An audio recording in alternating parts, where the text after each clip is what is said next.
How many times had I endured such cutting remarks? It seemed as though my worth was constantly questioned, my abilities scorned. I had entered into marriage with sincere affection, believing in the promise of happiness together. But as time wore on, that love faded into the ether. Instead, my husband's authoritative demeanor grew more pronounced with each passing day, burdening me even with the care of his own mother. I found myself teetering on the precipice of both physical and emotional exhaustion. If this trajectory persisted, I feared for my sanity. Yet in my darkest moment, an unexpected beacon of support emerged. My own mother-in-law, the very person whose care had become an additional weight on my shoulders. I'm happy to rewrite it for you. My name's Mary Wagner, and I'm 30 years old. After finishing university, I landed a job at a publishing company. However, I bid farewell to my career upon tying the knot, embracing the role of a full-time housewife. Friends often express their envy, assuming I must lead a charmed life. How fortunate you are to be a homemaker. Your husband must be quite successful, they remark. But the truth is, my married life lacks the joy they envision. In fact, it feels more akin to a descent into the depths of despair. The root cause of my unhappiness. My husband Jack. Our paths crossed in the workplace, and after 2 years of courtship, we exchanged vows. Jack, 3 years my senior, possessed a reserved demeanor, and we weren't exactly the epitome of affectionate partners. Nonetheless, I was drawn to his steadfast sense of self and mature demeanor. I envisioned a tranquil, content life together. That was my hope, at least. Once we exchanged vows, Jack's demeanor underwent a stark transformation. Frankly put, he adopted a patriarchal stance. I came to this realization mere days into our marriage. At Jack's behest, I embraced the role of a full-time homemaker, throwing myself into domestic duties from the onset of our union. On that particular evening, I diligently prepared dinner, eagerly awaiting Jack's return. He arrived home a tad after 7 p.m.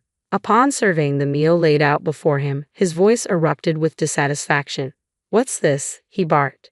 "It's a casserole with salad and a side of soup," I responded hesitantly.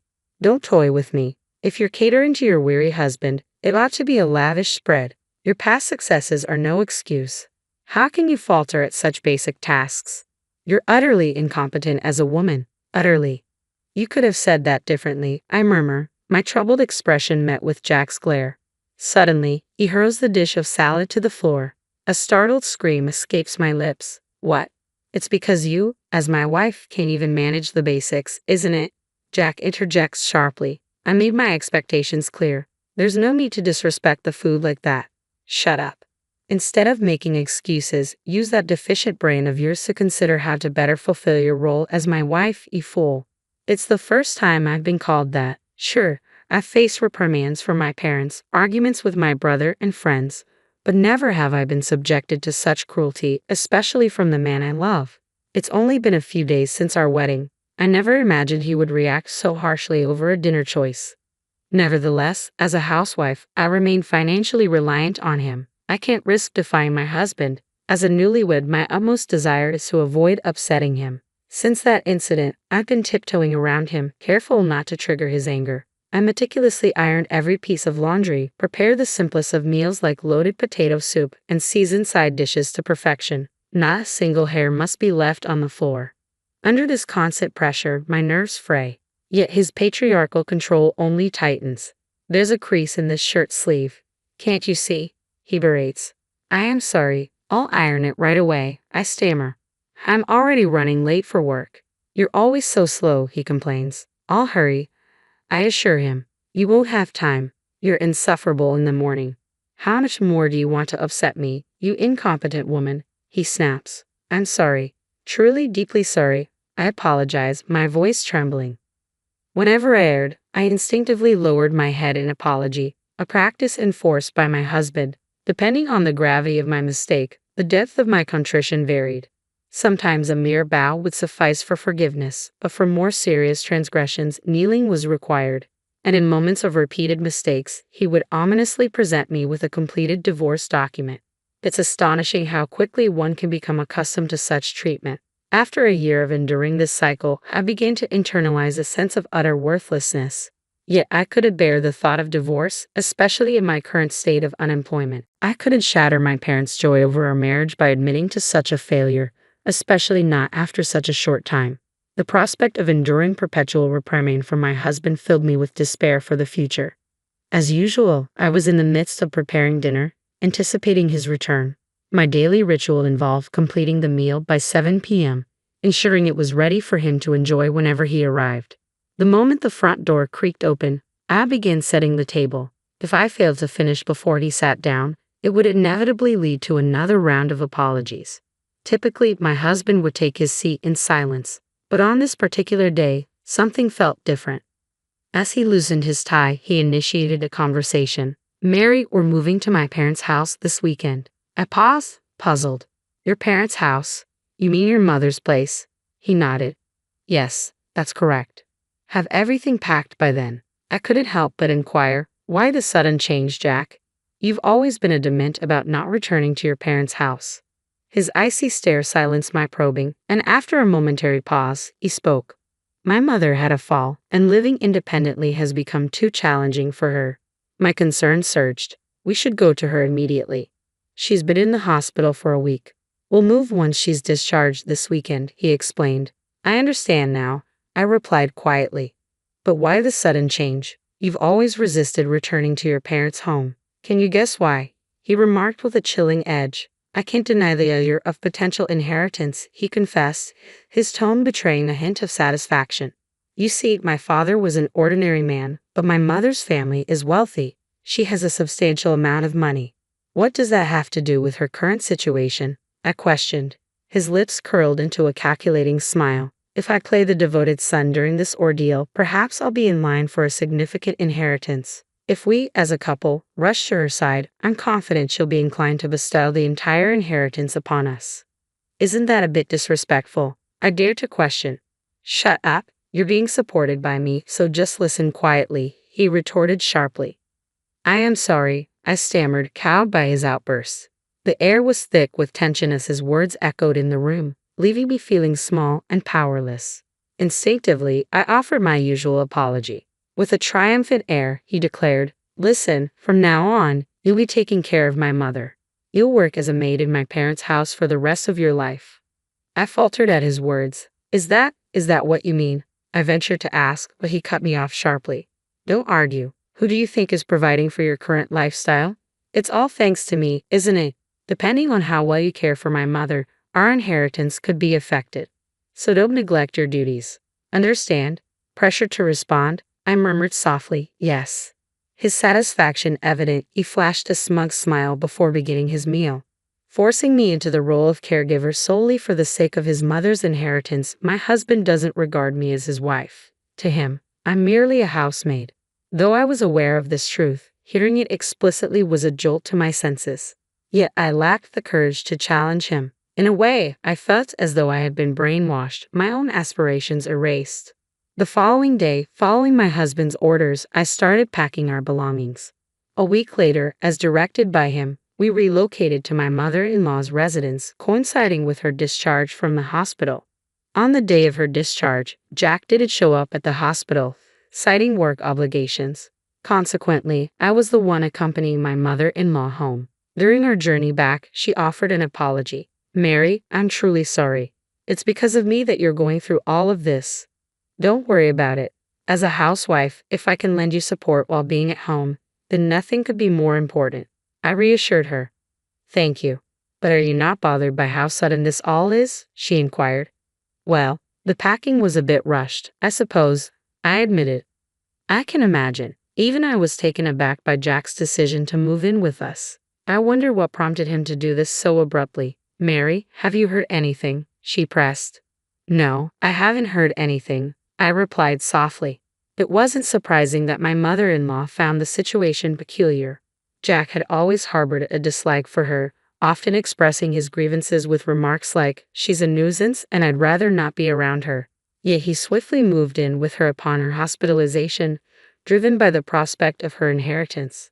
To be honest, I was startled by Jack's sudden change in behavior. However, I couldn't bring myself to disclose the truth to my mother-in-law. Striving to maintain composure, I concealed my inner turmoil. Thus began my life as a caregiver, navigating the unfamiliar responsibilities alongside the household chores in the spacious family home. Even amidst our return to his parents' residence, Jack's domineering demeanor remained unchanged, subjecting me to verbal abuse almost daily. In my mother-in-law's absence, there was no respite from the demands of housekeeping and caregiving, and my days were consumed with ceaseless activity from dawn till dusk. This routine persisted for about a month until one day, while I was attending to my mother-in-law's needs, she expressed her concern. "Mary, have you lost weight again?" "No, no, please don't worry about it, Mother," I reassured her. "Are you certain? I noticed the same thing when you first moved in. You seemed much more fatigued compared to when you were newlywed," she remarked. She was correct. Over the course of our year and a half of marriage, I had shed 15 pounds. It wasn't due to skipping meals, but rather a diminished appetite and a lack of leisurely dining time. My mother-in-law discerned the changes in me, ones that even Jack hadn't noticed. Simply that acknowledgement eased some of my loneliness. Wanting to alleviate her concerns, I mustered a smile. "Don't fret over me, Mother. Just sharing these conversations with you each day brings me joy." "Mary, let's steer away from this gloomy talk. Shall I attend to your other hand, Mother?" I suggested, attempting to lighten the mood. "Oh yes, please," she responded. Just as I began to assist her, my phone abruptly rang. "It seems to be Jack," my mother-in-law observed, causing my body to stiffen. Jack insisted I answer his calls promptly. However, with a wet towel in hand, I couldn't respond immediately. Yet I knew any delay would provoke his anger. Utilizing my elbow, I managed to tap the answer button and switched the call to speaker. "Hello," I greeted hesitantly. Instantly, a barrage of angry shouts erupted from the other end of the line. "Hey, don't play games. Why did you answer immediately?" Jack demanded furiously. I'm sorry. I was a bit preoccupied," I stammered, bracing myself for his wrath. "What? A maid should answer on the first ring. But I was occupied and couldn't," I explained. "Didn't I always tell you not to talk back? You're so frustrating. Why are you so incapable?" Jack's voice seethed with anger. I'm sorry," I apologized meekly. "Are you ensuring the old lady is properly cared for? The inheritance hinges on your performance. Do you understand?" he pressed. Being humiliated in front of my mother-in-law filled me with shame. Jack continued to hurl insults, branding me incompetent and bothersome before abruptly ending the call. Following Jack's tirade, a weighty silence engulfed the room. It was my mother-in-law who broke it. "Mary, was that Jack? Does he always speak to you like that?" Yes, but it's my fault. I am incompetent," I admitted quietly. "What nonsense is that? You're such a kind and wonderful girl, Mary," she reassured me with sincerity. "Mom, I can't ignore this, Mary. It's time to take a stand." "Huh." My mother-in-law then proposed a plan. Following her lead, I gathered all of Jack's belongings and deposited them in the yard before locking the front door. Together, we awaited Jack's return. Several hours passed before we heard noises from the entrance. It was likely Jack, but the locked door remained impassable. Ignoring the intercom's persistent chimes, I followed my mother-in-law's instructions. Eventually, my phone began to ring. It was Jack. Switching the call to speaker, I answered, "Hello." He began shouting immediately, "Hey, stop playing games. Open the front door this instant." "I can't do that." "What? What do you mean?" "This is your mother's directive." Unable to grasp the situation, he continued to shout, "Stop messing around and open it now." In response, my mother-in-law's voice rang out, cold and resolute. "The one who's messing around here is you, you fool." "Mom, I always knew you were distant, but I never imagined you would treat your wife like this." "No, that's not. I sensed something was amiss when you suddenly moved in to exploit your wife and rely on inheritance. How could you lead such a disgraceful existence?" my mother-in-law admonished. "No, that's not true," Jack protested. "What's not true? I have no intention of leaving you any inheritance. If you understand, get lost. This is my house. You will never be allowed back in." Flustered by my mother-in-law's accusations, Jack began pounding on the door. Through the phone, I could hear him pleading, "Please, do something. I have an ally in my mother-in-law. I won't be manipulated any longer," I declared with resolve. Addressing Jack firmly over the phone, I stated, "I want a divorce. I can't continue with you any longer." "What? What are you saying?" he exclaimed in disbelief. "Enough. I refuse to remain married to a man like you any longer. I refuse to squander my life. I refuse to sacrifice my own happiness for yours, I declared resolutely. D. Don't be ridiculous. You can't live without me, Jack protested. There's nothing I can't handle. No matter how difficult it may be, it's preferable to being with you. I will conquer any obstacle. I no longer require your presence in my life. I refuse to tolerate garbage like you, I retorted firmly. With that, I abruptly ended the call and blocked his number. His shouts could be heard from outside, eventually turning into cries of despair. My mother-in-law reported his disturbance to the authorities. Due to his disruptive behavior, he was escorted away by the police. Using the divorce papers he had previously provided, I initiated formal proceedings to end our marriage. Additionally, I pursued legal action against him for the mental and physical anguish he had caused me. With my mother-in-law's support as a witness, the legal proceedings progressed smoothly. After compensating me with a lump sum, Jack's savings were depleted. Furthermore, his employment was terminated by his company upon discovering his police record, relegating him to a lower position. Naturally, my mother-in-law declined to leave her inheritance to Jack. After consulting with a lawyer and honoring my mother-in-law's wish to entrust everything to me, it was agreed that she would transfer approximately $1 million to me annually. I continue to provide care for my mother-in-law in her home. It's the least I can do for her now. Mary, I'm deeply sorry for always burdening you. Even after divorcing Jack, you're still here caring for me. Why do you say that, Mom? I should be the one thanking you. Truly, I feel blessed to have a daughter like you. The feeling is mutual. Let's continue to support each other, all right?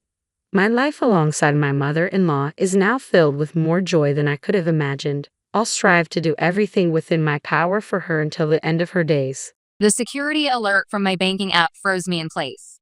I stood in my office, holding my coffee and staring at my phone in fear. My $50,000 gone. The family reunion fund I had saved up over the past 2 years was gone. I'm Evelyn, and at 33, I've spent my adult life being the responsible one. My sister Jasmine was charming, while I was a dependable older sister. I built a successful career as a financial executive and became my family's safety net. Everything okay? Dominic poked his head in, his smile fading. You look like you've seen a ghost. My money's gone, I said, voice cracking. All of it. Dominic stepped into the room and closed the door. Listen, Evelyn, there's something you need to know. That's when my world truly began to crumble. Jasmine is getting married this weekend, he said. At Mountain View Resort. They're calling it a family reunion, but... He watched me carefully. I sank into my chair. That's impossible. She would have told me. I found out through my buddy who handles their social media. The Roberts wedding. I could not tell you. My hands trembled as I pulled up my sister's Instagram. There it was. Wedding planning disguised as lifestyle content. I dialed my mom's number. Hi, sweetie, my mom Audrey answered brightly. Is everything okay? Mom, is there something happening this weekend I should know about? She gasped. It was a long silence. Just a family reunion, dear. You said you couldn't make it. I never said that. I never received an invitation. The reunion at Mountain View Resort? Yes, that's right. Listen, honey, I'm in the middle of something. Is Jasmine getting married? Silence. Who told you? She finally asked. It was supposed to be a surprise. I laughed hollowly. A surprise? Mom, it's my money paying for this surprise. No, Evelyn, don't be dramatic. You're always so dramatic about money. I hung up. What are you going to do? Dominic asked me. I called Aunt Beatrice. She answered on the second ring. I was wondering when you'd call, she said softly. Did you know?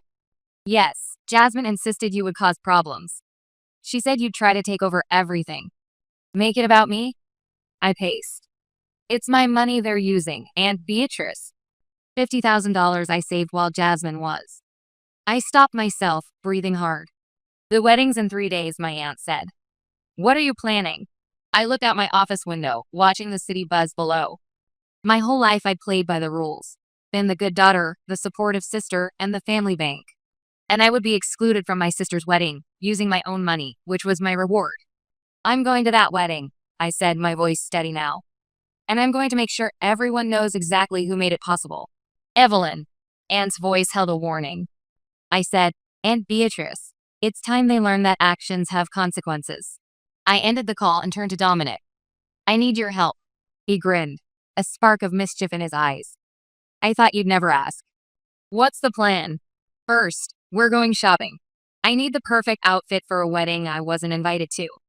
As we left the office, my phone buzzed with a text from Jasmine. Mom said, please don't ruin this for me. For once, can't you just let me have something? I smiled, slipping the phone back into my pocket without responding.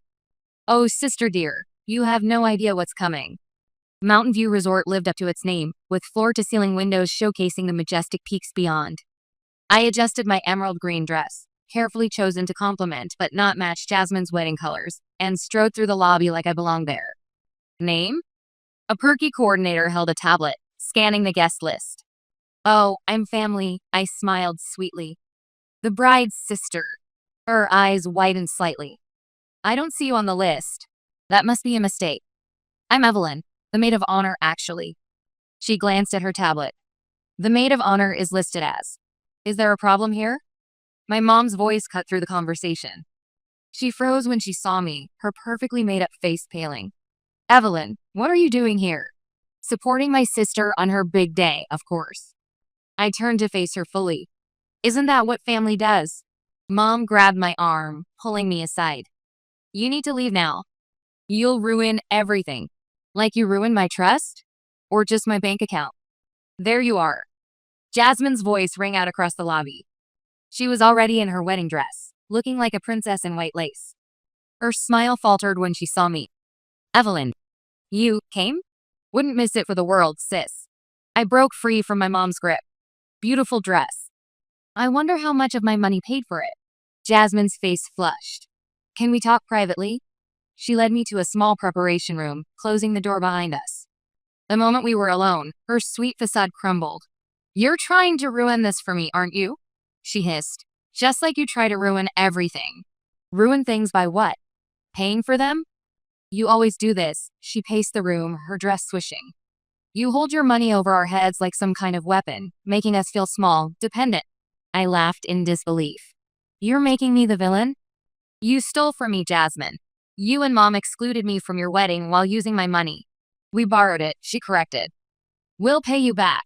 When? How? With what money? From your influencer career that barely pays the bills? The door opened and Carter, my ex and apparently Jasmine's confidant, stepped in. Everything okay? I heard voices. Everything's fine, Jasmine said quickly. Evelyn was leaving. Actually, I think I'll stay. I'd hate to miss the speeches. I have stories to share about the happy couple. Carter caught my arm as I passed. Don't do this. You'll regret it. I yanked free. Like I regret dating you? Or trusting my family? As I left, I overheard Jasmine whisper to him. She can't know about Dad's involvement. Promise you won't tell her. I froze. Dad. Our dad had passed away 5 years ago. What involvement? Moving through the crowd, I spotted Dominic by the bar in his charcoal suit, his expression telling me he had news. You won't believe what I just heard, he muttered, handing me champagne. Noah thinks your parents are paying for everything. No idea about the money situation. I sipped, watching Noah across the room greeting guests warmly. Poor guy, I murmured. No idea what he's marrying into. What's your plan? Dominic asked. Before I could answer, Aunt Beatrice appeared. Evelyn, please think carefully. Some truths, once spoken, can't be taken back. They should have thought about that before lying to me. Besides, I heard something about Dad being involved somehow. Beatrice paled. Where did you hear that? So it's true. What aren't you telling me? She opened her mouth, but the coordinator interrupted. Please take your seats. The ceremony is beginning. We'll talk later, Beatrice told me and hurried away. Find out everything about Dad's connection, I told Dominic. We're just scratching the surface of this family's secrets. I took a seat in the back row, watching Jasmine float down the aisle on our mom's arm, playing the blushing bride. Each step funded by my hard work. Every decoration paid for with my stolen money. I gripped my program until it crumpled. After the I do's, I circulated through cocktail hour, eavesdropping on conversations. Guests gushed about the family's generosity and how the Roberts went all out for their youngest. If they only knew. Evelyn? A familiar voice made me turn. Noah stood there, champagne in hand. I didn't know you were coming. Jasmine said you were too busy with work. Did she? Funny how stories get twisted. Congratulations, by the way. Beautiful ceremony. He beamed. Thanks, your parents really outdid themselves. I tried to contribute, but they insisted on handling everything. How generous of them, I said sweetly. Tell me, has my sister mentioned anything about her financial situation? His brow furrowed. What do you mean? Before I could respond, my mom appeared between us. Noah, your parents are looking for you. She shooed him away before turning to me. Stop it right now. Stop what, Mom? Having conversations? She grabbed my elbow, steering me toward an empty hallway. Why can't you just be happy for your sister? Happy? I yanked free. About theft? It wasn't theft, it was. She lowered her voice. What your dad would have wanted. What does Dad have to do with this? Mom's face closed off. Nothing. Forget I said anything. No, you don't get to do that. First Jasmine and Carter, now you. What aren't you telling me about Dad? There you are, Aunt Beatrice interrupted. Audrey, the photographer wants family photos. My mom fled. Beatrice turned to me concerned. Be careful, Evelyn. You're pulling threads that could unravel everything. Good. I'm tired of being the only one holding things together. Dominic appeared breathless. You need to hear this. Your dad had a secret insurance policy that only paid out under certain conditions. What conditions? Still working on that, but it was worth exactly $50,000. My head spun. The exact amount in my fund. And guess who's the beneficiary? Jasmine, I whispered. Bingo. The pieces were fitting together, but the picture made no sense. Why would Dad have a secret policy for Jasmine that matched my stolen money exactly? I spotted Carter watching us across the room. When our eyes met, he quickly headed for the terrace. I followed him. Spill it, I demanded, cornering him outside. What do you know about Dad's insurance policy? He lit a cigarette, hands shaking. I shouldn't be talking to you about this. You owe me, Carter, after everything. He inhaled deeply. Your dad made mistakes, Evelyn. Bad investments, loans from dangerous people. The insurance was supposed to fix things, but what? The policy only pays out if Jasmine marries before turning 30. She's 29 now. Birthday next month. The revelation stunned me. So this rushed wedding is to meet the deadline? Yeah, he finally met my eyes, but she does love Noah. That's real. I leaned against the railing. And my money? They needed it for wedding expenses. The policy hasn't paid yet. He crushed his cigarette. I know it's messed up, but they're desperate. Your dad's debts. People are waiting for that money. Noah appeared in the doorway. There you are, Evelyn. Could we talk? I smoothed my dress. Of course. Following him inside, my mind raced. This wasn't just about stolen money anymore. This was about Dad's secrets, Mom's lies, and Jasmine's race against time. What would hurt more, keeping these secrets or exposing them? The reception was starting, and I had a decision to make. Noah led me to a quiet corner, concerned. I just spoke with a vendor who mentioned payment issues and a family reunion fund. Before I could respond, Dominic appeared with his tablet. Sorry to interrupt, but Evelyn, you need to see this. The screen showed an insurance document with Dad's signature and a note. For my little princess, when she needs it most. Where did you get this? I asked. Your Aunt Beatrice. She's been keeping it for the right moment. Noah appeared at the screen. What is that? The truth, I said as the DJ announced speech time. And speaking of truth, I need to say a few words about the happy couple.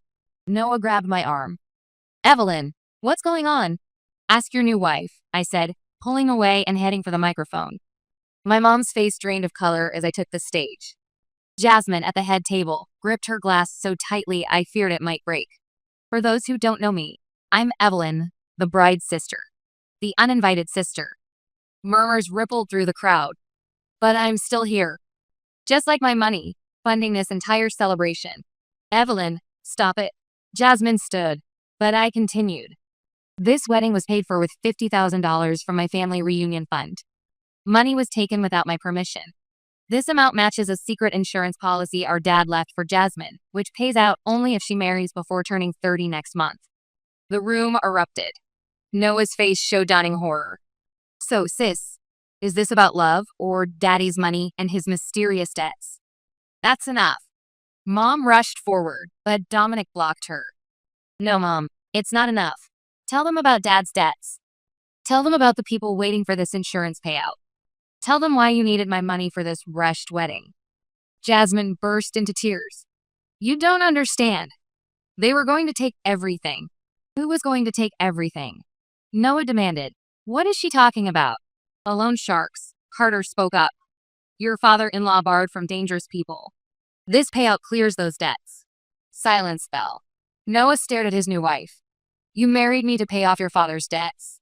No, I love you. The timing was just convenient. I watched it unravel, feeling strangely hollow. Ladies and gentlemen, I said, I apologize for disrupting this celebration of love and deceit. Please enjoy the cake. I paid for that too. As I stepped down, Aunt Beatrice caught my arm. There's more. The policy, it's not just money. There's a letter your father left, something for Jasmine after she married. What does it say? Before she answered, Jasmine screamed, You've ruined everything. Just like always. She lunged at me, but Noah caught her. The only thing ruined is the truth you buried. Now, about that letter? Not here. She glanced around. Come to room 412 in 10 minutes. As she left, Dominic joined me. Quite a show. It's not over, I said, watching Noah storm out, Jasmine following in her white dress. Dad left one more secret. My mom stood alone, tears streaming down her face. Our eyes met across the room, and I saw something new and terrifying. What had Dad written?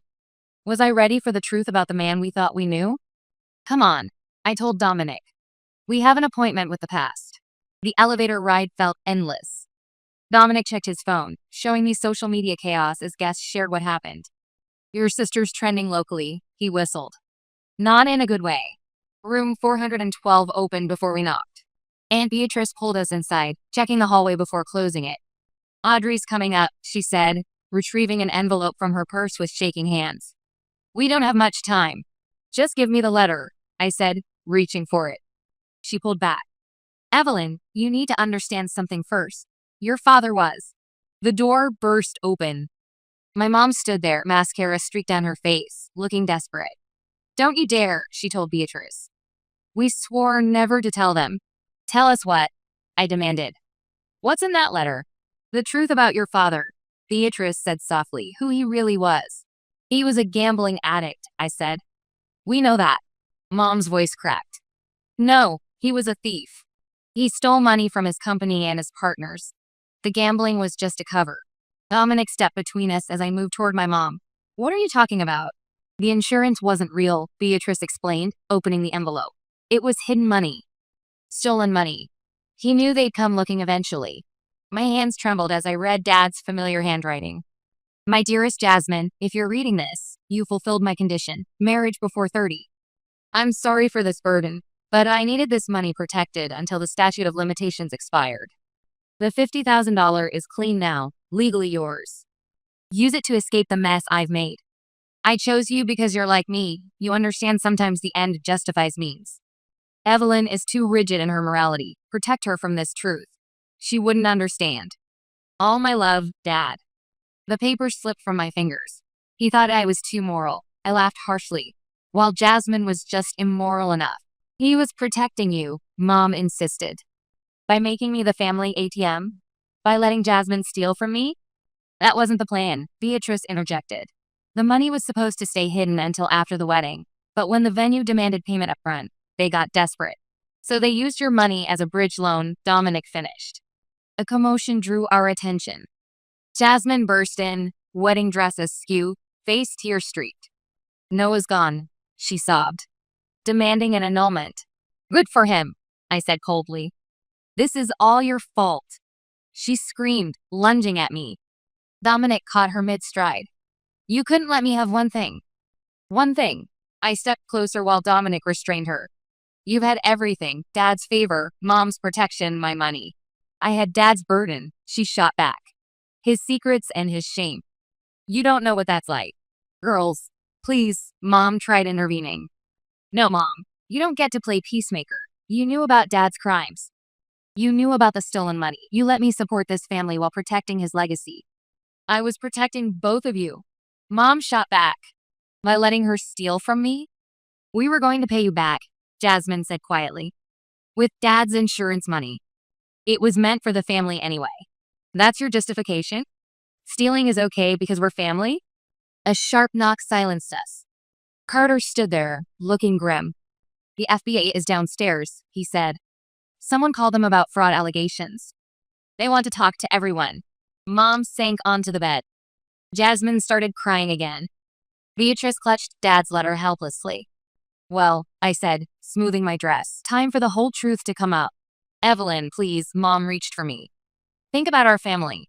I looked at my mom and sister, then the letter that shattered our family's lives. Our family? Our family was built on lies, Mom. Maybe it's time to build something new. Something honest. Footsteps approached in the hallway. We stood frozen, waiting for the knock that would change everything. The interview room felt sterile. Agent Morales sat across from me, reviewing my statement about the missing funds. Let me get this straight, she said, tapping her pen. Your father set up a fake insurance policy to launder stolen corporate funds, and your sister and mother used your personal money to finance a wedding that would trigger the payout? That's correct. And you have documentation of this? Dominic, who'd stayed as my witness, pulled out his tablet. Everything's here. Bank statements, the insurance document, and Mr. Roberts' letter explaining the scheme. The agent reviewed the evidence, her expression darkening. This goes beyond family fraud. We're looking at money laundering, corporate theft, and conspiracy. Through the window, I could see Jasmine in the next room, wedding dress crumpled, sobbing through her statement. Mom sat in the lobby, shell-shocked as officers interviewed wedding guests. What happens now? I asked. That depends. Agent Morales leaned forward. Are you pressing charges? The question hung heavy. Before I could answer, Noah appeared at the door with another agent. Sorry to interrupt, he said wearily, but you should hear this. He sat beside me. Jasmine confessed everything, not just about the wedding and money, but what happened 3 years ago with your father's company. Agent Morales raised an eyebrow. Continue. The company didn't just fail, Noah explained. Your father orchestrated a massive embezzlement scheme. Fake companies, fake invoices, all kinds of schemes, and $50,000 is just a small part of it. How do you know this? I asked. I'm a forensic accountant, he replied. That's how we met. I was investigating companies connected to your father's case. He hesitated. She got close to me deliberately to derail my investigation. The revelation stunned me. Your relationship was a lie? Not entirely, he said softly, but enough. Agent Morales took notes rapidly. Mr. Rivera, we'll need your official statement. A commotion outside caught our attention. Aunt Beatrice was arguing with an agent, holding another envelope. Let her in, I requested. Beatrice rushed in breathlessly. There's more, she handed me the envelope. Your father left this with his lawyer to be delivered under specific circumstances. It arrived yesterday. Inside was a USB drive and another letter. It's a confession, Beatrice explained. Detailed and damning. Names, accounts, everything. He knew he was dying, she continued. Cancer diagnosis came right after the investigation started. This was his real insurance policy, not money, but truth. Protection against his partners unless they betrayed his family. Agent Morales took the USB. This could break open several cold cases. My phone buzzed with Dominic's text. Turn on the news. Now. Someone found a remote for the room's TV. The news showed live footage of FBI raids. The headline read, Major financial fraud ring exposed, multiple arrests in progress. Those are Dad's business partners, I whispered, recognizing names. They've been watching them for years, Noah explained. Just waiting for evidence like this. Another agent appeared. Agent Morales, Mrs. Roberts is requesting to make a full confession. I stood. I want to hear this. In the lobby, my mom sat composed despite her smeared makeup. When she saw me, something broke inside her. I'm sorry, she said, voice cracking. I thought I was protecting our family. Your dad convinced me the truth would destroy us all. The lies destroyed us, Mom. The truth might save us. Jasmine appeared, escorted by agents, her wedding dress wrinkled and stained with tears. They're saying I could face charges, she said, terrified. Evelyn, please. I turned to Agent Morales. If I don't press charges for the stolen funds, what happens? They'll still face consequences for the larger scheme, she said, but cooperation could help their cases. I looked at my family, my mom's desperate face, my sister's ruined dress, and my aunt's tired eyes. And then at Dominic, who'd stood by me, and Noah, who'd chosen truth over love. I won't press charges, I said finally. But I want the whole truth out. All of it. Agent Morales nodded. We'll need everyone downtown for formal statements. As officers organized transport, I caught my reflection in the lobby mirrors. I looked different, stronger, clearer, free from family secrets. The truth had shattered us, but maybe it could also set us free. The next days passed in a blur of statements, news reports, and precinct coffee. I waited while my mom and sister were processed, Dominic beside me.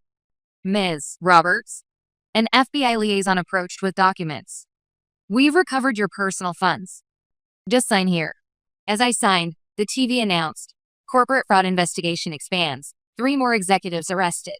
Turn that off, Aunt Beatrice called. She looked exhausted after helping investigators piece together Dad's trail. The doors opened and Jasmine emerged with her lawyer.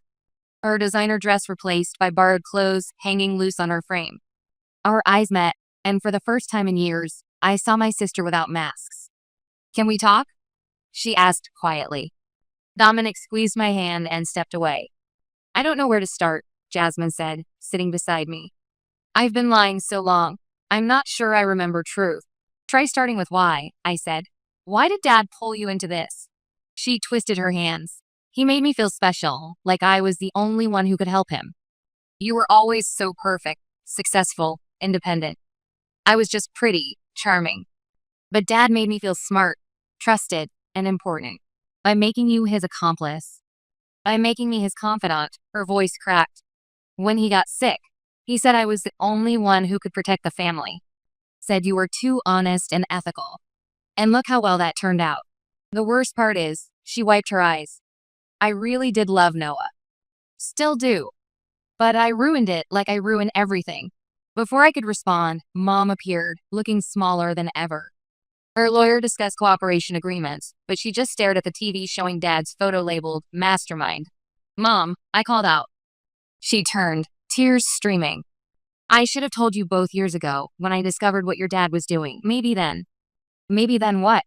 I stood. We could have been accomplices sooner. Helped him steal more. Aunt Beatrice warned. Evelyn, she needs to hear this. You didn't protect us by lying. You taught us that love means covering crimes, that loyalty means betraying our values. I never meant. I know what you meant. But intent doesn't change impact. Carter appeared in his rumpled suit. They need me for the offshore accounts, but first. He showed his phone. Noah asked me to give you this message, Jasmine. She read it, face crumpling. The annulment papers are ready. He won't press charges, but never wants to see me again. Dominic returned with coffee. Press is outside calling it the wedding gate scandal. Let them, I said. No more hiding. No secrets. Agent Morales approached. We're ready for final statements. After that, you're free to go. Your lawyers will discuss cooperation agreements. As they left, Beatrice touched my arm. Your father left one more thing. A letter for you, written the day before he died. She held out a worn envelope with my name in Dad's handwriting. Want to read it? Dominic asked gently. I stared at the envelope, feeling the weight of potential lies. Then I dropped it in the nearest trash can. I'm done letting his words control this family. Beatrice smiled sadly. You really are nothing like him. Thank God. I turned to Dominic. Let's go. I need air. As we walked toward the exit past reporters and cameras, Jasmine called out. Evelyn, wait. What happens now? To us? To the family? I looked at Jasmine and saw not the glamorous bride or skilled manipulator, but a scared woman facing reality. Now, I said, we learn to be honest with ourselves and each other. It won't be easy, but it's the only way forward. The doors opened, camera flashes blinding us. It was time to face the world and the truth together. The autumn wind whipped around us as Dominic helped me carry the last box from my mom's house. The for sale sign swayed in the yard, its sold sticker bright against the fading light. That's the last of it, I said, closing the moving truck's door. Everything else goes to auction next week. My phone buzzed, a text from Jasmine.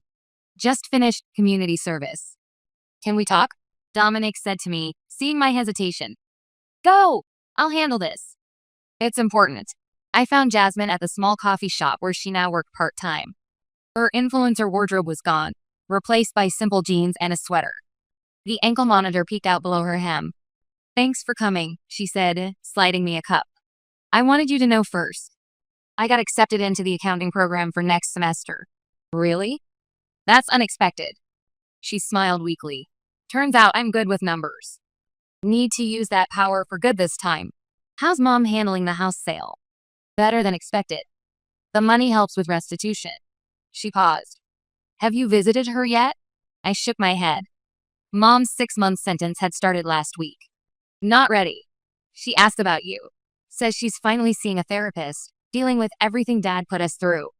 The bell chimed, and Aunt Beatrice entered carrying a familiar box. "Found this while clearing the house," she said. "Thought you both should see it." There were hundreds of photos inside, our family before the lies, before Dad's schemes. Birthday parties, school plays, and family vacations. "Look at this one." Jasmine picked up a photo of us covered in mud from a rainstorm. "Remember how mad Mom got about the carpet? How Dad said muddy children were good luck?" I found myself smiling despite everything. "He wasn't always bad," Beatrice said softly. "The man in these photos, that was real too." "The good doesn't erase the bad," I said, but my voice had lost its edge. Jasmine agreed. "But maybe understanding both helps us heal." My phone buzzed again. "Agent Morales. Final paperwork ready. Your testimony secured 3 more convictions." "Thank you." "They've recovered most of Dad's hidden assets," I told them, "setting up a victim restitution fund." I heard. Jasmine nodded. "Noah's firm is handling the disbursement." She swallowed hard. "He still won't talk to me, but at least he's helping make things right." The door opened again as Dominic entered with Carter.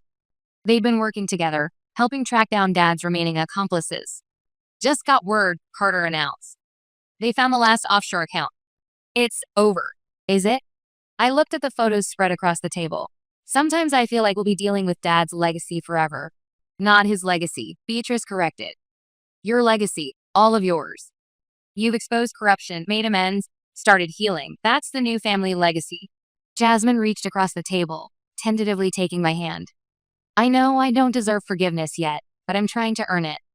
To be someone you can trust again." I squeezed her hand, surprising myself. "Trust takes time, but trying counts for something." Dominic sat beside me, examining a photo. "You know, despite everything, you two still look alike when you smile." I laughed, and after a moment, Jasmine joined in. It felt rusty, unfamiliar, but real. "The auction company needs these photos cataloged," Beatrice said. "Which ones do you want to keep?" I looked at the scattered memories, truth and lies, joy and pain mixed together, like the mud on our childhood clothes. "Let's sort through them together," I said. "Keep the real moments, let go of the staged ones." "Like a family?" Jasmine asked quietly. "Like people learning to be a family," I corrected, honestly. Outside, autumn wind scattered leaves across the sidewalk. Inside, surrounded by coffee and memories, we began rebuilding. Not what was lost, but something new, something true.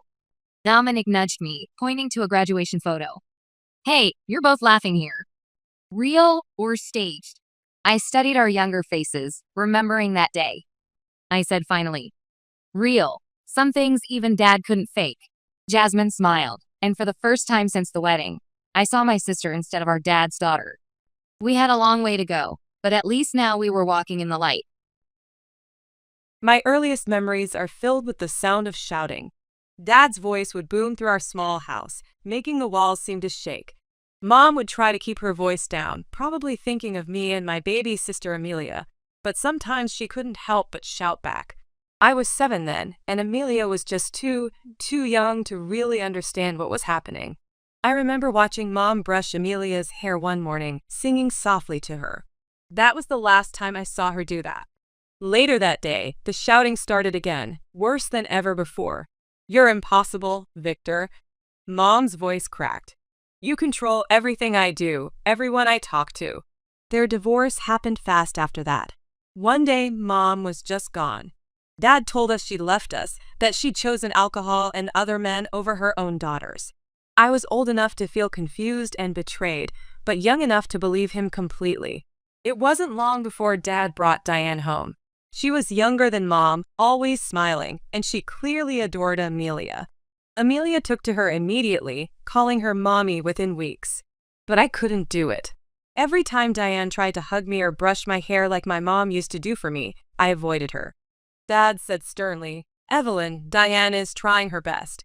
You need to be more grateful." But how could I be grateful?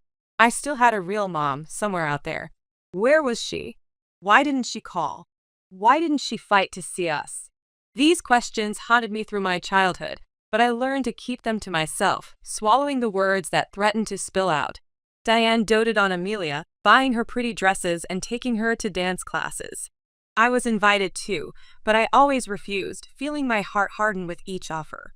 I threw myself into books instead, spending hours in my room studying. It was easier than watching my sister build a relationship with my replacement mother. Years passed this way, with Amelia becoming more and more Diane's daughter, while I remained stubbornly on the outside. But I had a plan. I studied hard, knowing that education would be my ticket to freedom. While Amelia was being groomed to be the perfect daughter, I was plotting my escape through college applications and scholarship essays. Finally, I was free at 18.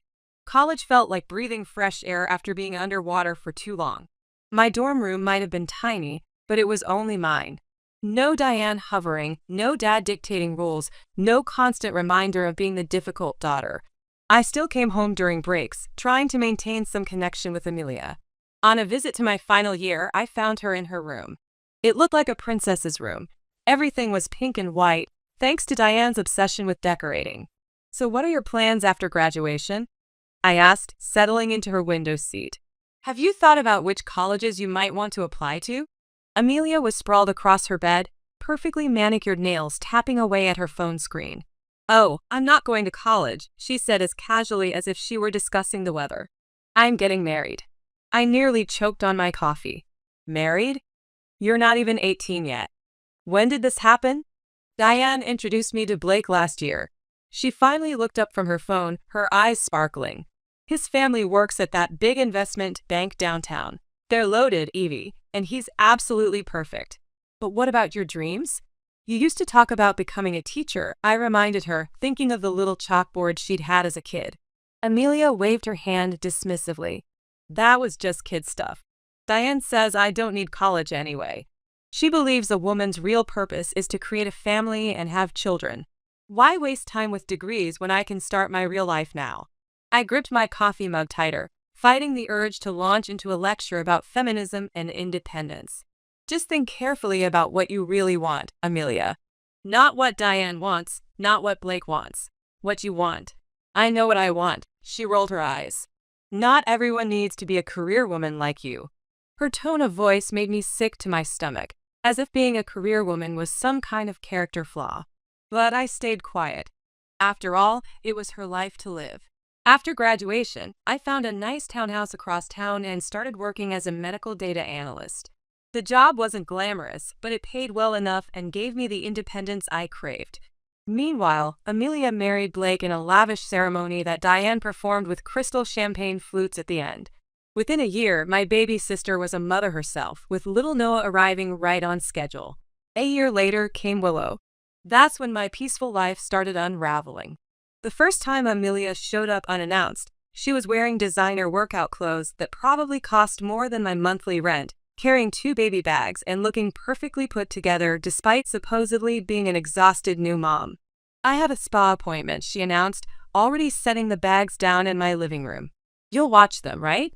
"Thanks, sis. Noah just ate, and Willow might need a diaper change soon." "Oh, and Noah likes his stuffed elephant for nap time. It's in the blue bag somewhere." Before I could even process what was happening, she was gone, leaving me with a toddler and an infant. This became a regular occurrence. Amelia would appear with some urgent appointment, lunch date, or shopping trip, dropping the kids off like they were packages to be delivered. The real shock came when she and Blake decided to take a romantic getaway, no warning, no asking. They just showed up at my door with the kids and enough supplies for 3 days.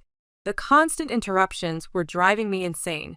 My work as a data analyst required focus and attention to detail, something nearly impossible to maintain with 2 small children running around.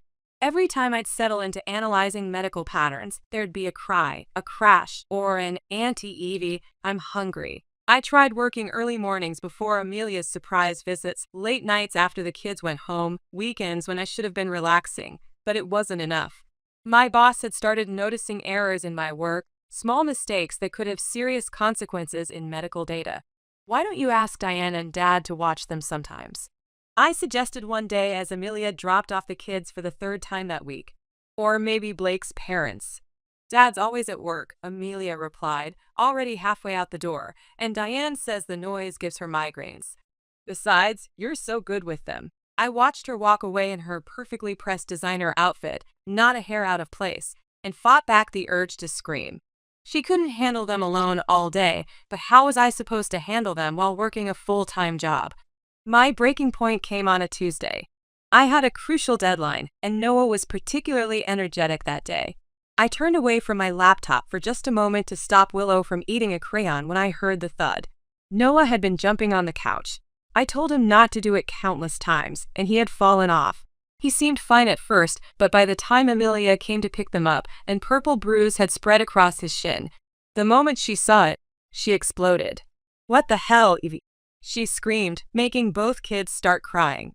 "I trust you with my children, and this is how you watch them?" He could have been seriously hurt. "Maybe if you actually watched your own kids." I started, but she cut me off. "I knew I shouldn't have left them with you. You're so irresponsible.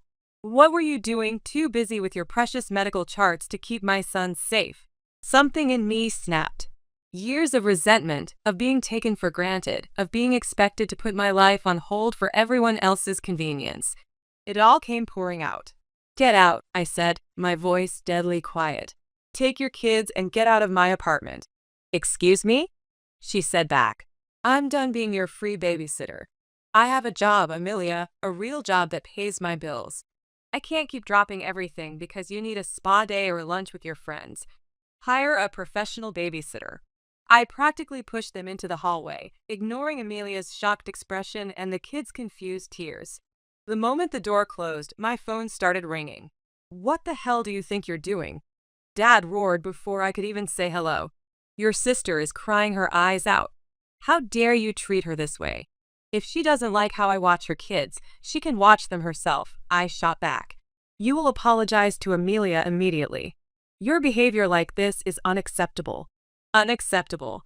What's unacceptable is dumping your kids on someone without notice and then getting mad when they can't provide professional childcare while working full-time. "Listen here, young lady," his voice dropped to that dangerous tone I remembered from childhood.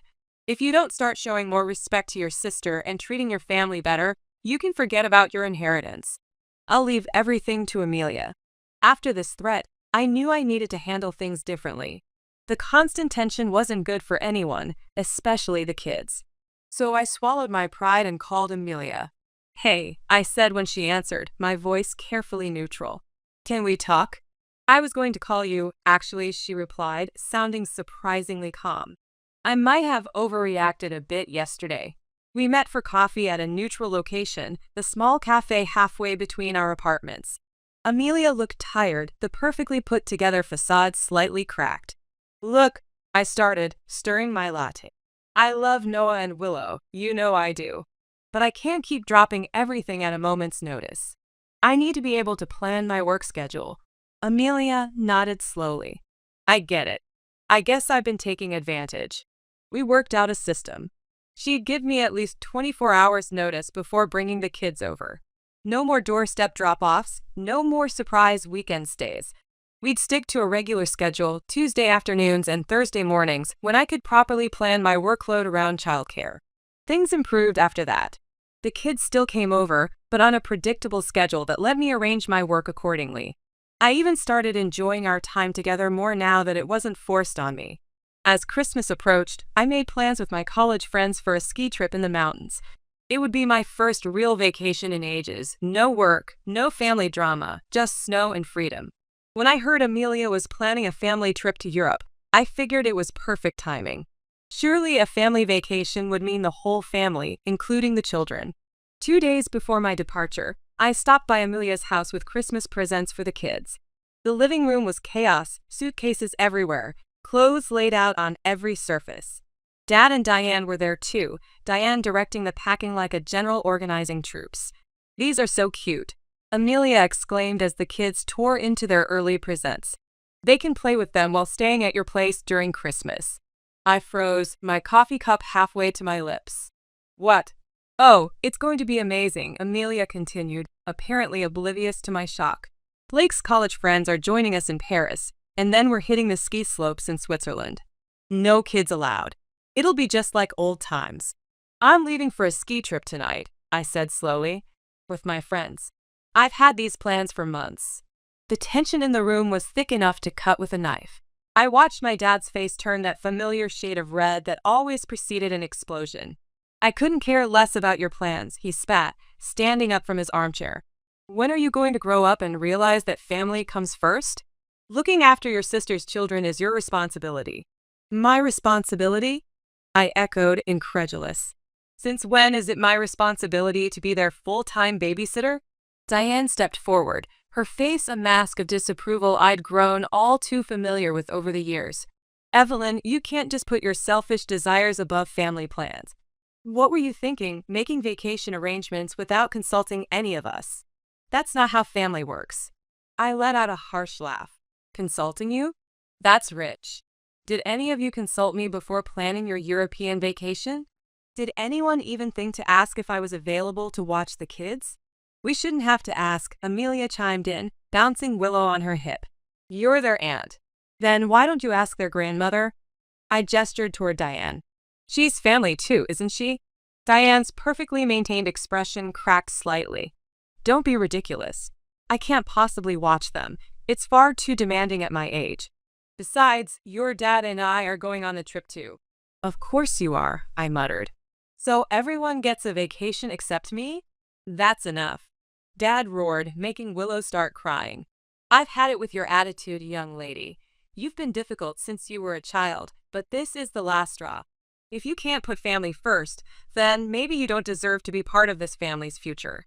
The inheritance will go entirely to Amelia, every last penny." Something snapped inside me. Years of manipulation, of being the family doormat, of having my life treated as less important than everyone else's.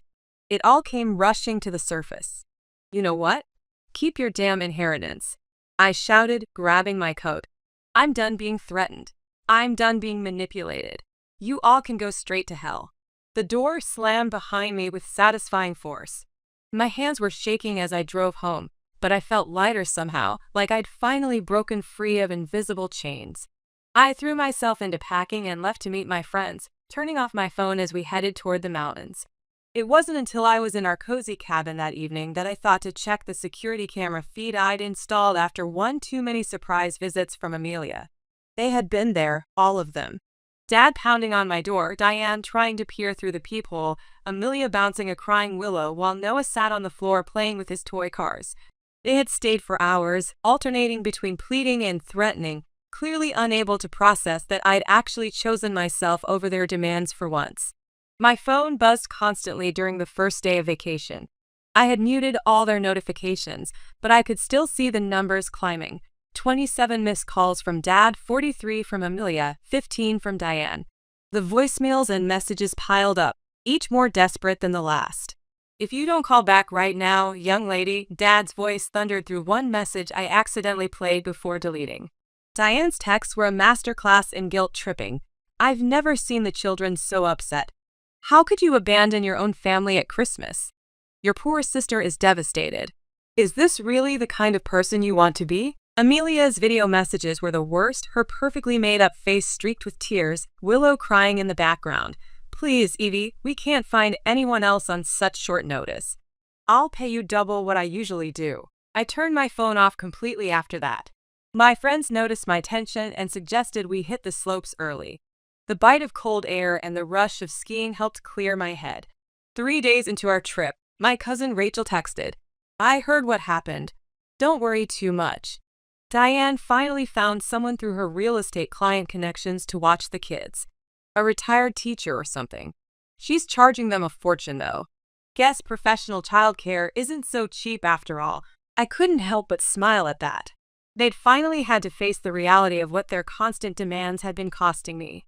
When I returned home a week later, my social media notifications were exploding. Dad had made a public post, complete with old family photos of him with Amelia and me as children. It pains me to write this, but today I officially disown my eldest daughter, Evelyn. She has betrayed not only me but our entire family, abandoning her sister and young niece and nephew at Christmas to pursue her own selfish desires. A true daughter would never put her own wishes above her family's needs. From this day forward, all my property and assets will go to my younger daughter, Amelia, who understands the true meaning of family loyalty. Evelyn is no longer welcome in our home or our lives. The post had hundreds of reactions, mostly from Dad's business associates and construction industry connections offering sympathy and condemning my selfishness. Diane had shared it with additional commentary about ungrateful children and modern values destroying family bonds. I stared at the screen for a long moment, then closed the app without liking, commenting, or sharing. Let them have their public meltdown. I had work to do and, for the first time in years, a quiet townhouse all to myself. A week after Dad's dramatic social media announcement, I received a message that made my heart stop. The notification simply read, "Grace Mitchell wants to connect with you." My mom's name appearing on my screen like a ghost from the past. Her message was long, carefully worded. "Evelyn, I saw your dad's post. I know it's been many years, and I have so much to explain. Would you be willing to meet with me? I understand if you don't want to, but please know that I've never stopped thinking about you and Amelia." My hand shook as I read the rest. She'd been following our lives through social media all these years, my college graduation, Amelia's wedding, the birth of my niece and nephew. She'd been there, watching from a distance, unable to reach out. I agreed to meet her at a quiet cafe across town. Walking in, I spotted her immediately. She looked older than in my memories, of course, but her eyes were the same. When she hugged me, I caught the faintest whiff of the lavender perfume she used to wear when I was little. "I'm so sorry, Evie," she said as we sat down. "I know an apology can't make up for all these years, but you need to know the truth." The story she told made me feel sick.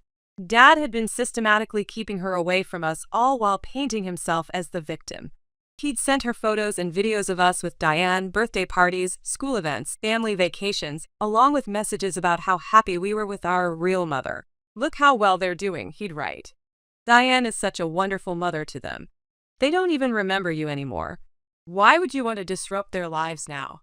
She pulled out her phone, showing me years of messages from Dad, each one more manipulative than the last. "The girls call Diane Mom now. It would only confuse them if you tried to come back into their lives. Evelyn's doing so well in her school. Diane helps her with all her homework. She's forgotten all about you." Amelia asked why she doesn't look like her mom, Diane. We told her she takes after her daddy. She's so happy with that answer. Don't ruin it for her. But the biggest revelation was about money. Mom had been sending substantial alimony payments all these years, thanks to her successful career as a corporate lawyer and her impressive career success. "Your dad and I had an agreement," she said, stirring her untouched coffee. "All the alimony I paid for you was supposed to be given to you when you turned 18. It was enough to buy a small apartment, give you a start in life. He promised me he'd tell you about it." I thought about all the times Dad had dangled his inheritance over my head, using it to control me. All those years, he'd been threatening to withhold money that wasn't even his to begin with, money that had come from the mom he told me had abandoned us. That night, I sat at my computer, fingers hovering over the keyboard. Then I started typing. In response to my dad's recent post about disowning me, I feel compelled to share some truths that have recently come to light. For years, I believed what my dad told me about my mom, that she abandoned us, that she didn't want us, that she chose alcohol and other men over her daughters. I believed him when he said we were better off without her. Today, I learned that every word was a lie. Mom never abandoned us. She was pushed away by a man who used manipulation and lies to maintain control over his daughters. While he painted himself as our savior, he was secretly receiving substantial alimony payments from our mom, money that was meant to be given to me when I turned 18. Instead, he held this money over my head for years, threatening to withhold his inheritance if I didn't comply with his demands. He sent our mom photos and videos of us with our stepmother, telling her we were happier without her, that we'd forgotten her, that we called another woman Mom. He convinced her that reaching out would harm us psychologically, all while she watched us grow up from a distance, sending money she thought would secure my future to my dad. Keep your money. I don't want an inheritance built on lies.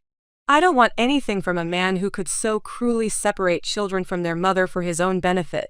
To those who commented on his post about family loyalty, you don't know the whole story. You never did. The responses came flooding in immediately. Relatives I hadn't heard from in years expressed their shock and disgust. Old family friends reached out with stories of their own about Dad's controlling behavior. Several of Dad's business associates quietly unfriended him. Dad's message came late that night. Evelyn, you've misunderstood everything. I was only trying to protect you girls.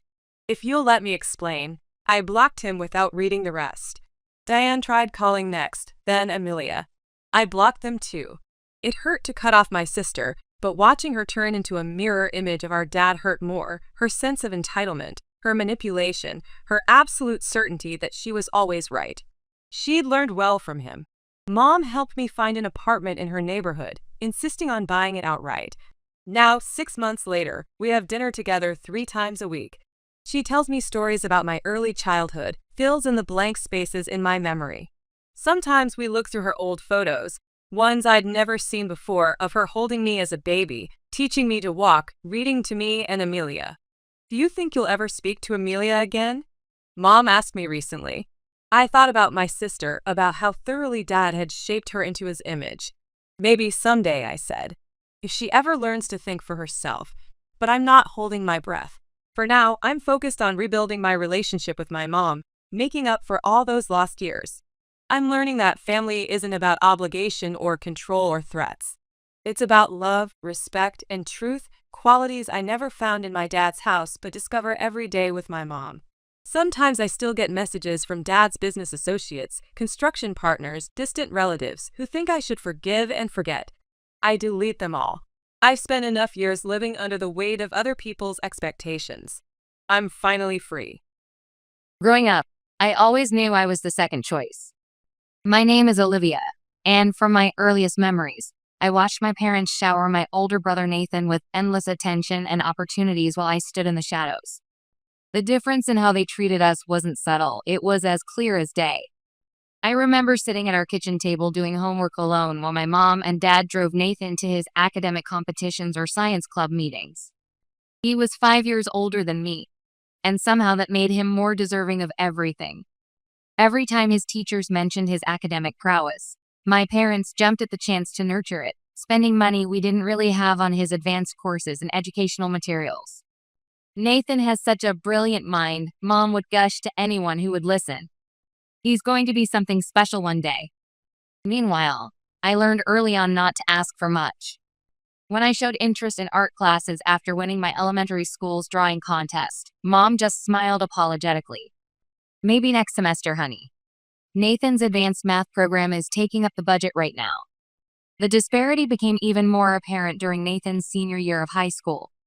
I was 13 at the time, sitting quietly at dinner when my parents made their big announcement. We've been saving up, Dad said proudly, and we're going to send Nathan to Westfield Medical Academy. It's one of the most prestigious pre-med programs in the country. Nathan's eyes lit up. Really? That's amazing. And that's not all, Mom added. You can stay in our apartment near the campus. No rent, of course. We want you to focus on your studies. I pushed my peas around my plate, trying to hide my disappointment. Not that anyone was looking at me anyway. They were all focused on Nathan's beaming face as he talked about his future plans as a doctor. That night, lying in bed, I pulled out my sketchbook and drew until my fingers cramped. If they were spending this much on Nathan's medical education and giving him a free apartment, there was no way they'd support my dreams of art school. The realization hit me hard, but instead of crying, I started planning. The next day, I visited my grandparents' house. My grandpa listened as I explained my situation, showing him my portfolio of drawings. Well, Olivia, he said, studying my artwork carefully, I can see real talent here. He paused, stroking his chin thoughtfully.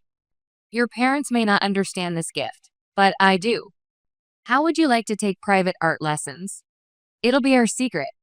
So that's how it started. While Nathan packed up for his prestigious medical academy adventure, I began visiting a small art studio every Saturday. My grandpa had arranged lessons with a retired art professor, and I'd spend hours learning techniques my parents never would have approved of. My grandma would bring me supplies hidden in grocery bags and tell me stories about famous artists. My parents' reaction to my volunteer work at the community center was telling. When I told them about my weekend activities, carefully omitting any mention of art, they seemed relieved, almost grateful that I'd found a productive hobby that cost them nothing. Every weekend spent mixing colors and perfecting brush techniques had paid off. I developed a portfolio I was proud of. When I graduated high school, there wasn't much fanfare, just a quiet dinner at home, but I didn't mind. I was proud of what I'd accomplished in secret. I enrolled in the state university, choosing a practical business program that would satisfy my parents while taking art electives whenever possible. The tuition was reasonable, and with my grandparents' help, I could afford both. Living at my parents' home and taking the bus to campus wasn't glamorous, but it made financial sense. One evening, I brought up the subject. Mom and Dad, I'm thinking about buying a used car to make it easier for me to go to college. Dad barely looked up from his lecture notes. Sorry, Olivia. We just don't have the money for that right now. Mom chimed in. The bus system is perfectly fine. Lots of students use it. I bit my tongue, remembering how they'd helped Nathan get his license and even contributed to his first car. But that was ancient history now. My sophomore year of college passed quickly, and just as I was finishing my spring finals, our house erupted with excitement. Nathan was graduating from medical school with honors. Mom and Dad threw him an elaborate celebration, inviting what felt like half the academic community. Our house was packed with professors, fellow doctors, and family friends, all there to celebrate my brother's achievement.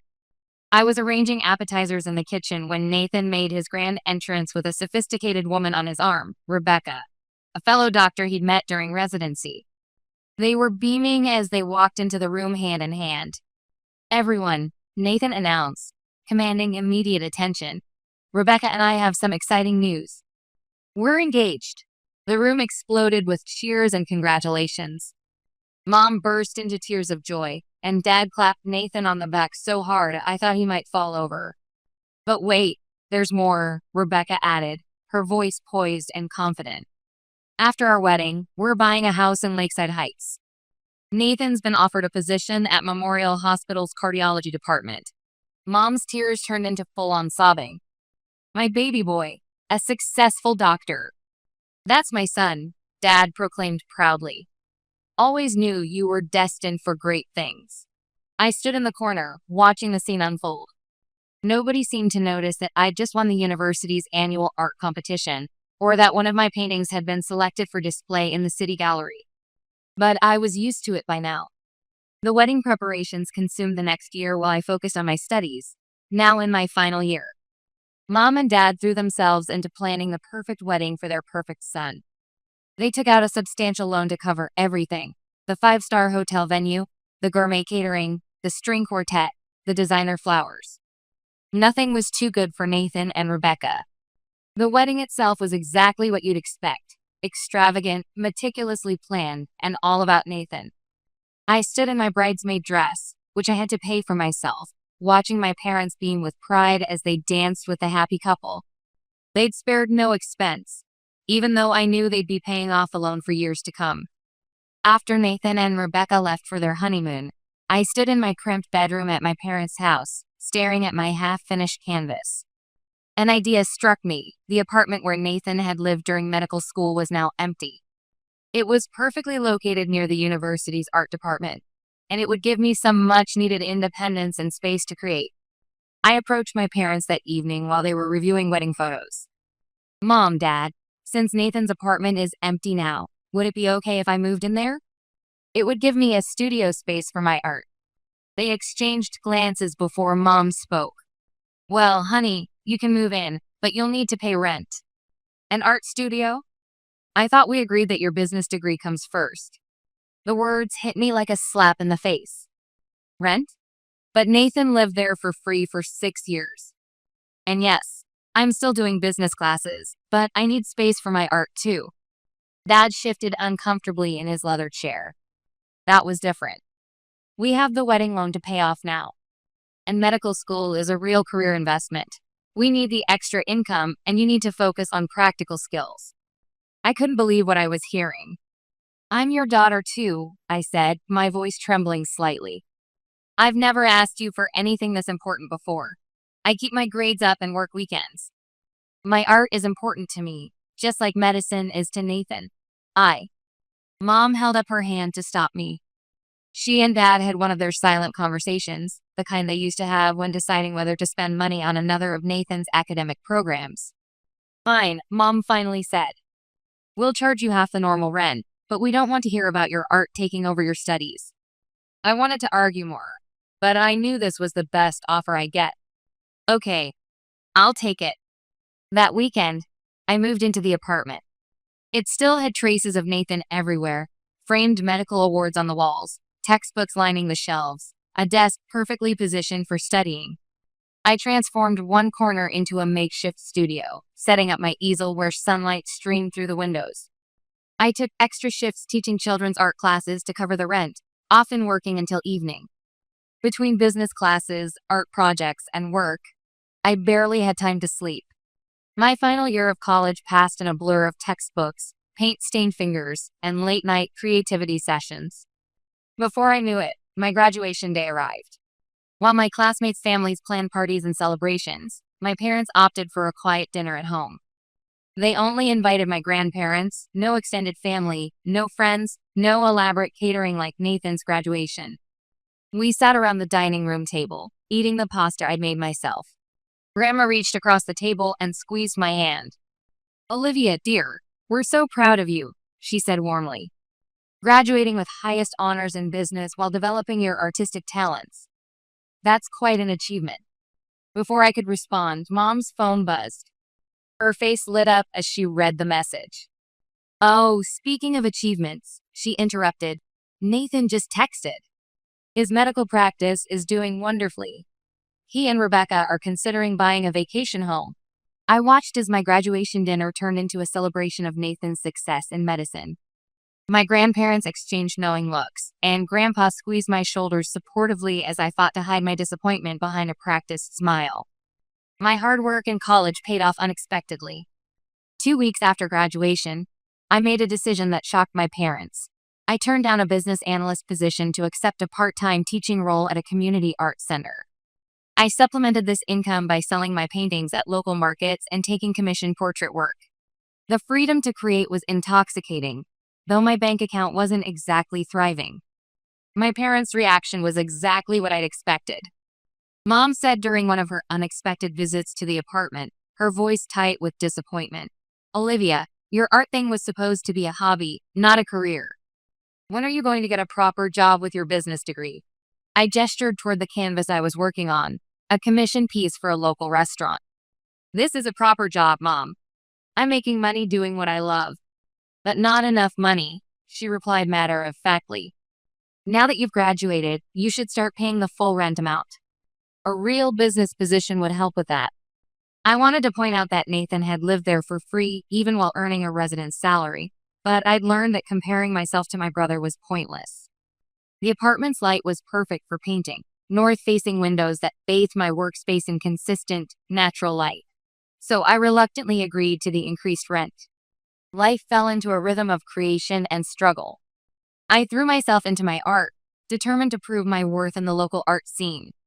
Every month, like clockwork, Mom would call. Olivia, dear, just reminding you about the rent. It's due on Friday. We're counting on that money. 3 years passed this way. I earned recognition in the local art community and had my first solo exhibition, but I kept that information from my parents. I'd learned my lesson. Any hint of artistic success would just lead to lectures about wasting my business degree. Through their occasional updates, I heard that Nathan and Rebecca had a baby boy named Jacob. I'd seen pictures on social media but hadn't visited. Our communication had dwindled to perfunctory birthday messages and holiday greetings. I was fine with that. And then came the phone call that changed everything. Olivia, guess what? My art mentor's voice was bursting with excitement. The Harrison Gallery wants to feature your work in their new Emerging Artist Showcase next month. This is huge. I nearly dropped my paintbrush, my heart racing. The Harrison Gallery was the most prestigious contemporary art space in the city. This was the opportunity I'd been dreaming of.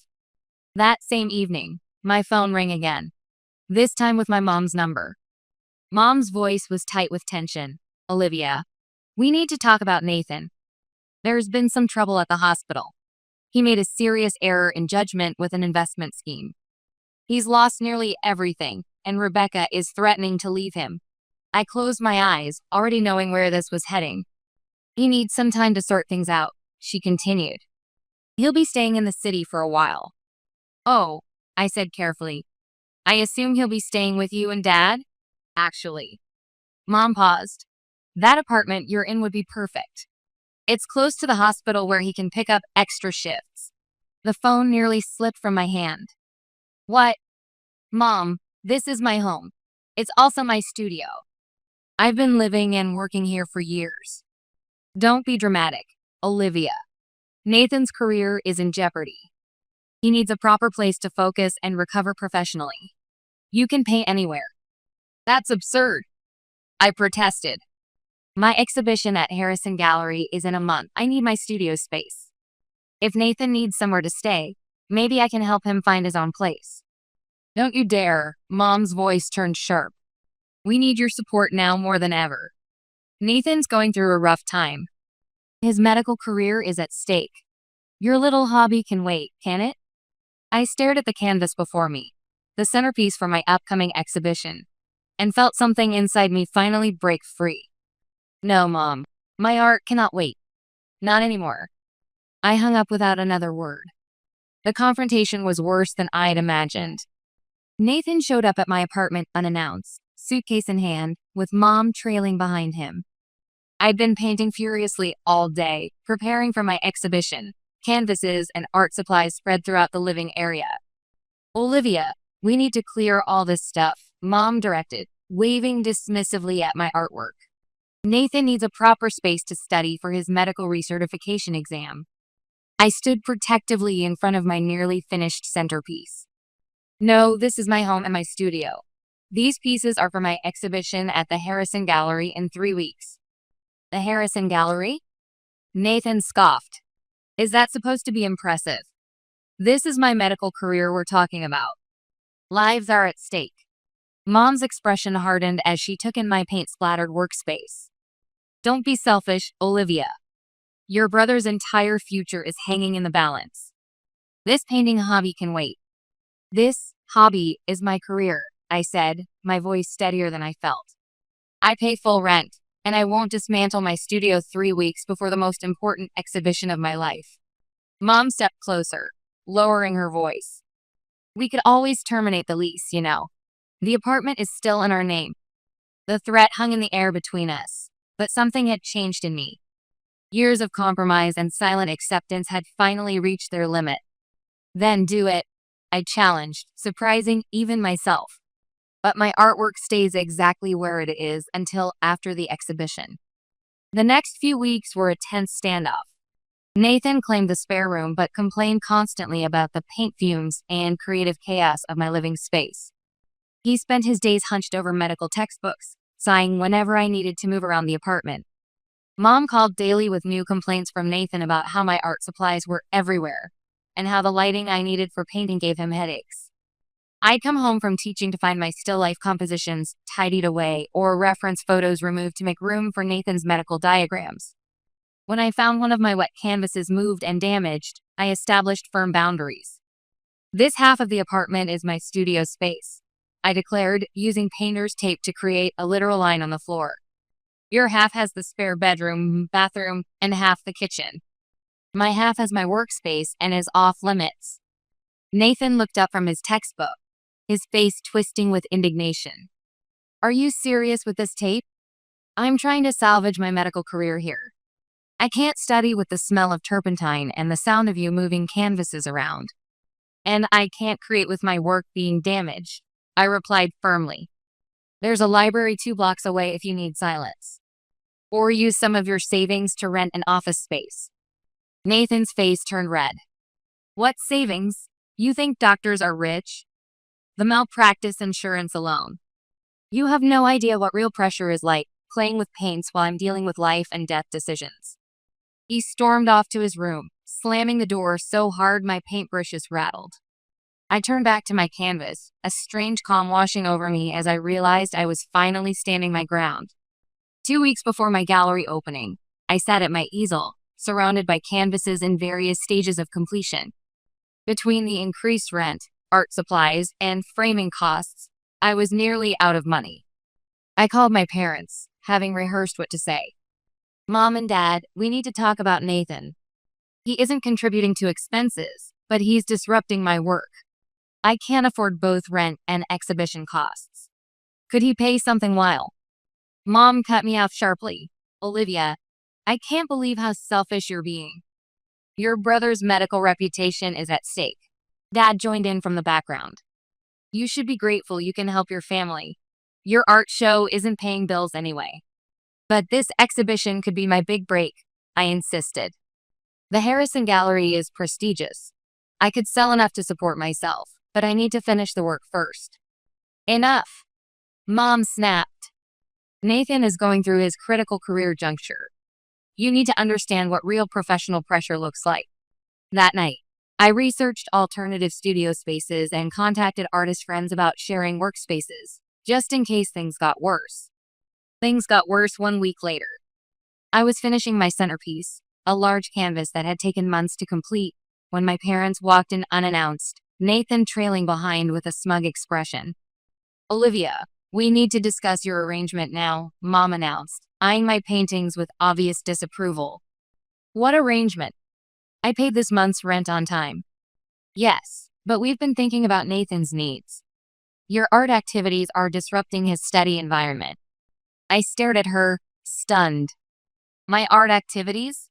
In my own apartment? The apartment I pay for? Mom gestured around dismissively. This was meant to be a proper living space, not an art studio. Nathan needs a calm, professional environment. How am I supposed to prepare for a gallery exhibition without my studio? The opening is in 1 week. About that, Nathan interjected with false concern. Is this really the best use of your business degree? I have connections at several financial firms. I'm not giving up my art career, I interrupted firmly. The Harrison Gallery exhibition is happening next week. Mom said with a harder expression. Olivia, just pack up these supplies temporarily. You can store everything in our basement until after Nathan's exam. I looked at their faces, Mom's stern expectation, Dad's avoidance, and Nathan's satisfaction. No, I said quietly, turning back to my canvas. I will not be packing up my art. Not now, not ever again. Excuse me? Mom's face hardened with shock. You heard me. This exhibition is happening. My career as an artist is happening. If Nathan needs a different environment, he can find one. They left promising to return when I'd come to my senses. They had no idea they'd just pushed me to my final decision. Later that evening, I overheard Nathan on the phone with Mom. So it's settled then? Nathan asked, sounding smugly satisfied. Yes, my mom replied through the speakerphone. We'll take Olivia's exhibition pieces to the basement tomorrow while she's teaching. You need the space for your medical books. Nathan's response made my blood run cold. Perfect timing. The board is giving me another chance next month. Those paintings were really getting in my way. Your dad and I will handle Olivia, Mom continued calmly. She'll understand eventually. A real career is more important than some gallery showing. She does have talent, Nathan admitted reluctantly. But nobody makes a living as an artist. Time she used that business degree we paid for. I stood frozen, paintbrush dripping, as their betrayal sank in. This wasn't just unfair support of Nathan. This was deliberate sabotage. They were planning to destroy the exhibition I'd worked years to achieve. I set down my paintbrush and immediately called the Harrison Gallery. Hi, this is Olivia Carson. Could I bring my exhibition pieces in tonight?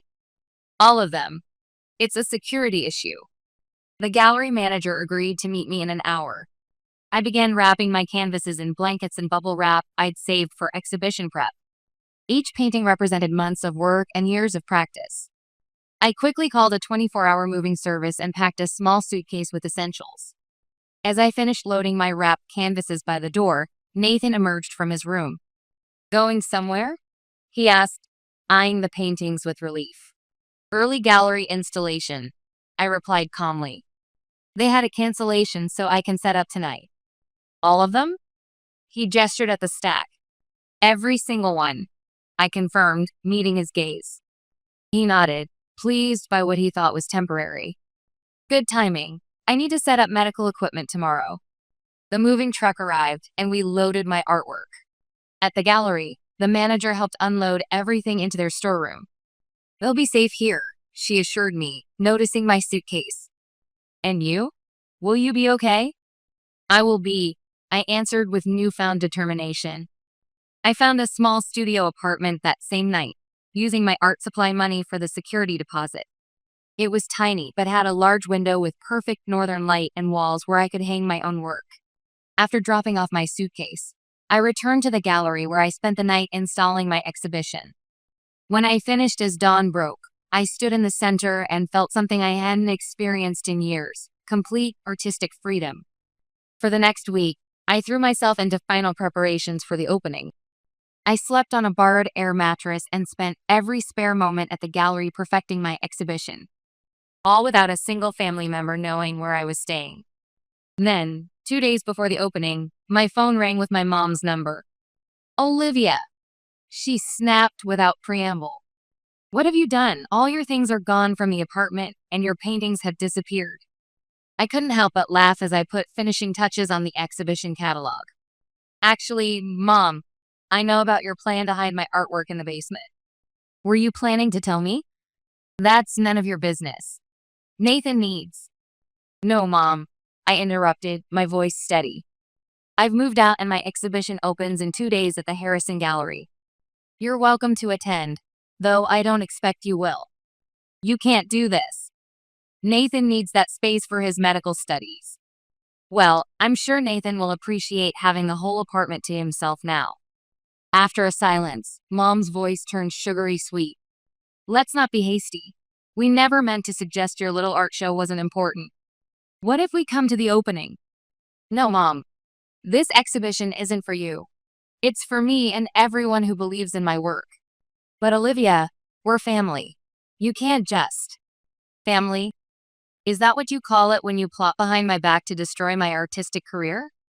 "Goodbye, Mom. The exhibition opens at 7 p.m. on Friday if you decide you actually want to see who I really am." I ended the call and turned my phone to silent. The Harrison Gallery exhibition changed everything. I sold 11 paintings on opening night, including the centerpiece to the city's most prominent collector. A respected critic called my work emotionally resonant, the emergence of an important new voice. My grandparents attended, beaming with pride.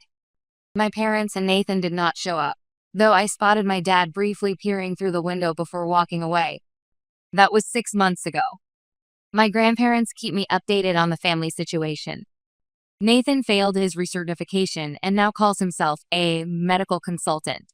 My parents have dipped into retirement savings to cover his apartment while he establishes his business. My artistic career has flourished. I've moved into a studio loft with high ceilings and walls covered with works in progress. The Harrison Gallery offered me another exhibition, and other galleries have contacted me about showing my work. I teach advanced classes, encouraging students to pursue art regardless of family pressure. Last week, I received an envelope with no return address. Inside was my exhibition review and a note. "I always knew you had talent, Dad." I pinned it to my inspiration board, next to sketches of my newest series about finding your authentic voice. I'm finally creating without apology, and it feels absolutely right. My name is Abigail, and for the past 2.5 years, I've been watching my husband, Jonathan, slowly fade away. When we first got the diagnosis of stomach cancer, I remember feeling like the floor had disappeared beneath my feet. My heart plummeted into darkness as reality crashed around me. Jonathan was only 40, successful as a co-founder and CFO of his software company, and we had a beautiful 8-year-old son, Oliver. We were supposed to have decades ahead of us. The one small blessing in this nightmare was that John's financial success meant we could afford the best treatment available. My stomach nodded with desperate hope as we flew to specialists across the country, tried experimental therapies, and spared no expense. But as the months dragged on, it became clear that all this treatment was just buying time, not offering a cure. I watched helplessly as each new treatment brought briefer moments of improvement. Through it all, John's parents, Marion and Walter, were our rocks. They lived just 15 minutes away and stepped in without hesitation when things got tough. The warmth of their unwavering support was like a blanket around my shoulders during the coldest days. "Abby, we'll pick Oliver up from school today," Marion would say on days when John was scheduled for treatment. "Don't worry about dinner either. I've made extra lasagna." Each offer came with a gentle squeeze of my hand, a silent promise of continued support. Oliver would often tug on my sleeve when I tucked him in at night, his eyes wide with hope and fear. "Mom, when is Dad going to get better?" My heart would shatter anew each time, throat tightening around words I couldn't bear to speak. How do you tell a child that his father is dying? So I just stroked his hair and said, "The doctors are trying their best, sweetie." My own parents, on the other hand, were a different story. My mother, Patricia, and my father, Henry, lived just as close as John's parents, but they might as well have been on another planet. The familiar sting of their indifference never dulled, no matter how often I felt it. I asked my mother, "Mom, can you pick up Oliver from school today? John has had a bad reaction to the chemo, and Marion has a doctor's appointment." Then she answered, "Oh Abby, I'm so sorry, but we promised to help your sister with her apartment hunting today. You know how Vanessa gets when she's stressed." It was always Vanessa. It had been that way my entire life. The pattern was familiar but no less painful each time. When I was 7, my parents missed my school play because Vanessa had a cold. When I graduated high school, they left right after the ceremony to get to Vanessa's dance recital, even though she was just in the ensemble. I'd gotten used to it over the years. Jonathan became my family, and his parents treated me more like a daughter than my own ever did. Walter had even helped me revise my first freelance editing contracts when I transitioned from publishing house work during John's illness. So when John's condition took a turn for the worse last month, I braced myself for the end, surrounded by the family that had chosen me. The night Jonathan died, I was holding his hand in our bedroom, where we'd set up home hospice care. His breathing had become shallow hours before, and the hospice nurse had warned me it wouldn't be long. I felt each precious breath like a countdown, memorizing every detail of his face. "Abby," he whispered, his voice barely audible, "take care of Ollie. Tell him to keep building those model planes. You're the strongest person I know." Those were his last words, a final gift of love that broke my heart and fortified it simultaneously. I sat there for hours after, still holding his hand as it grew cold, unable to process that my partner of 12 years was gone.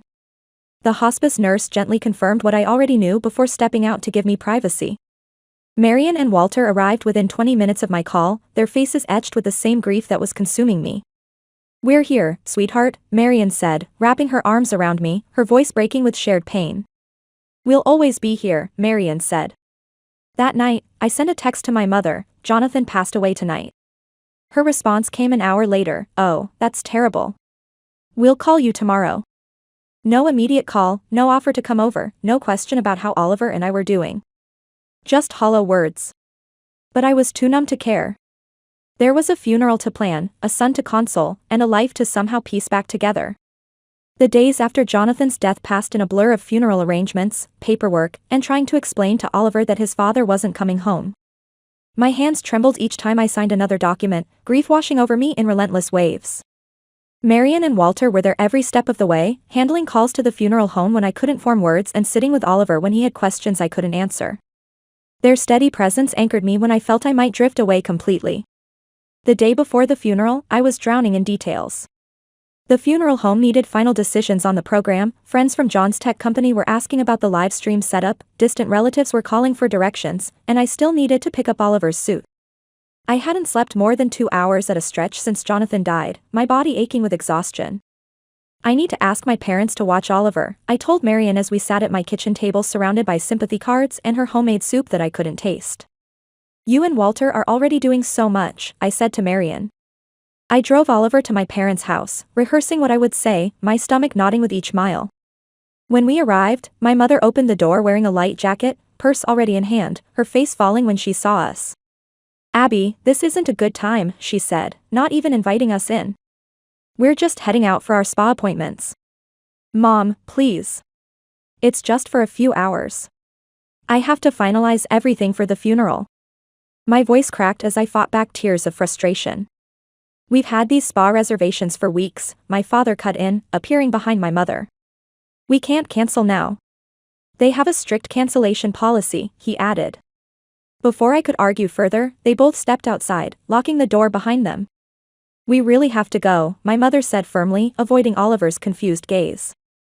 I'm sure you can find someone else, she said. They hurried to their car without so much as a to Oliver, who stood there confused and hurt, his small hand gripping mine tighter. Once they drove away, I called my friend Rachel, the tightness in my chest easing slightly when she immediately agreed to watch him. Of course I'll take him, Abby. Bring him right over. I've got cookies and we'll build that new plane model John got him, Rachel said. After dropping Oliver at Rachel's house, curiosity got the better of me. I took a detour past my parents' house on my way home, anger bubbling up inside me. Their lights were on, and Vanessa's red BMW was parked in the driveway. So that's the important spa appointment, I muttered to myself, a bitter laugh escaping my lips. They weren't busy at all. They just preferred helping Vanessa to supporting me, even now, when I was crumbling under the weight of my grief. That evening, I sent a message to our family group chat. Jonathan's funeral is at 11 a.m. on Thursday at Greenwood Chapel. Service will be followed by a small reception. There will be a live stream for those who can't attend in person. I watched as the read receipts appeared next to my parents' and Vanessa's names. My heart sank as minutes turned to hours with no reply. The night before the funeral, anxiety drove me to call my mother directly, my fingers trembling as I dialed. Mom, you saw my message about the funeral tomorrow, right? It starts at 11, I said to my mother. There was a pause on the line. Oh Abby, I'm sorry, but we won't be able to make it. Vanessa has arranged this VIP networking event at Emilio's for her career advancement.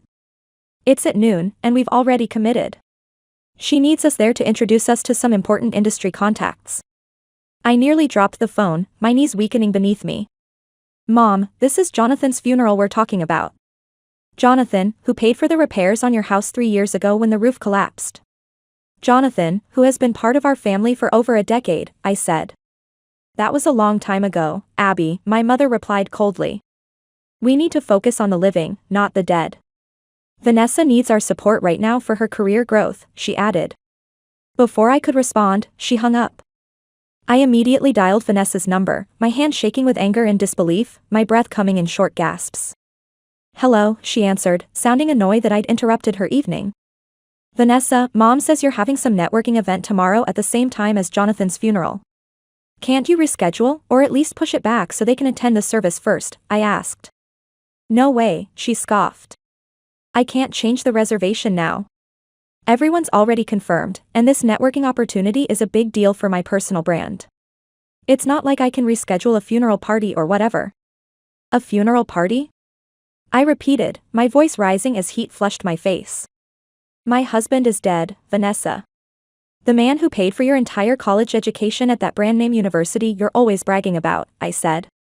That was ages ago, she dismissed. Look, my career networking is more important than some depressing funeral. People die every day. My Instagram followers are expecting content from this event. Then she hung up too. I stood there in my kitchen, phone still in hand, utterly stunned by the callousness. As if to twist the knife further, my phone pinged with a message from my mother, stop pressuring your sister. Her networking event is more important than a funeral.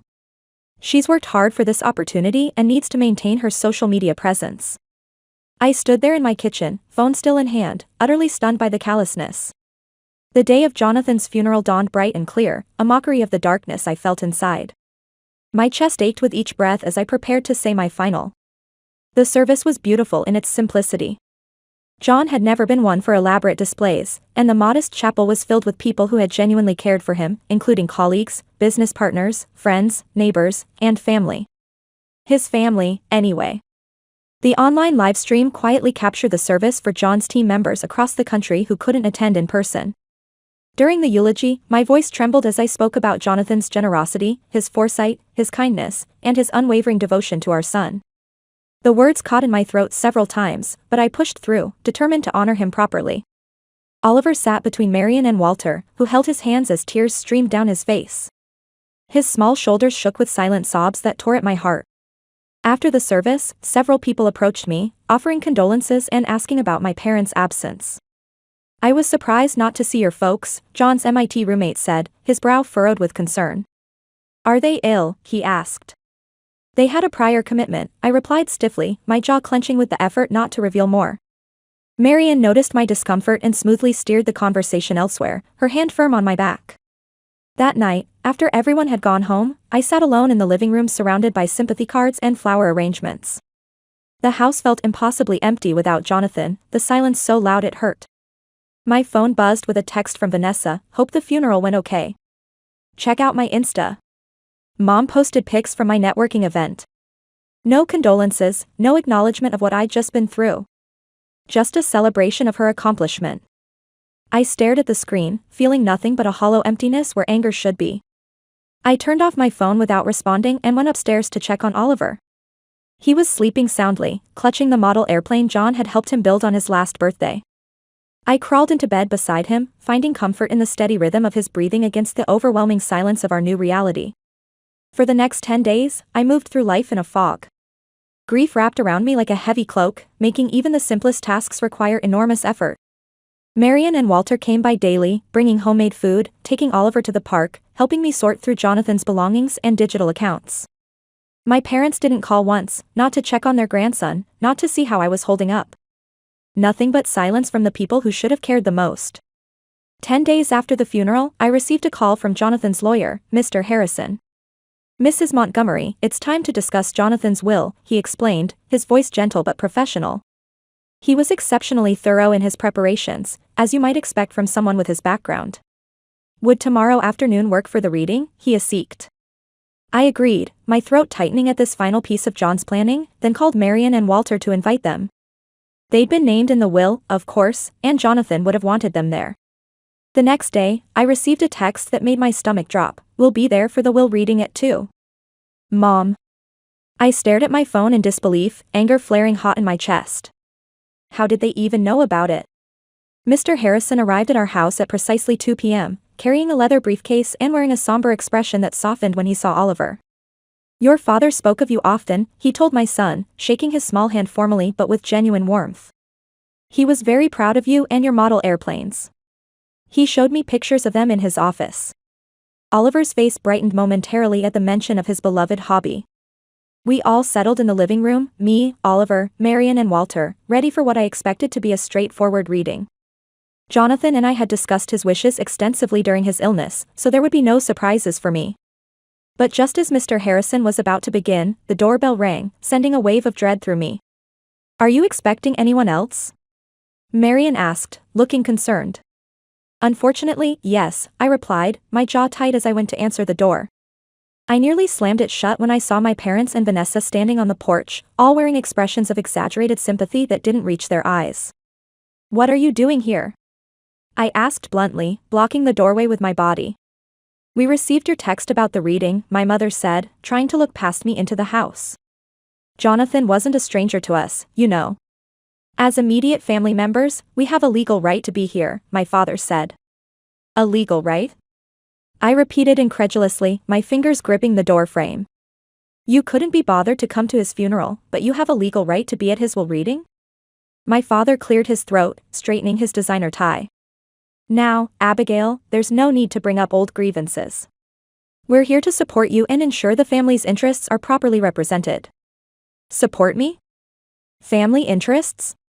I laughed bitterly, the sound harsh even to my own ears. That's rich, I said.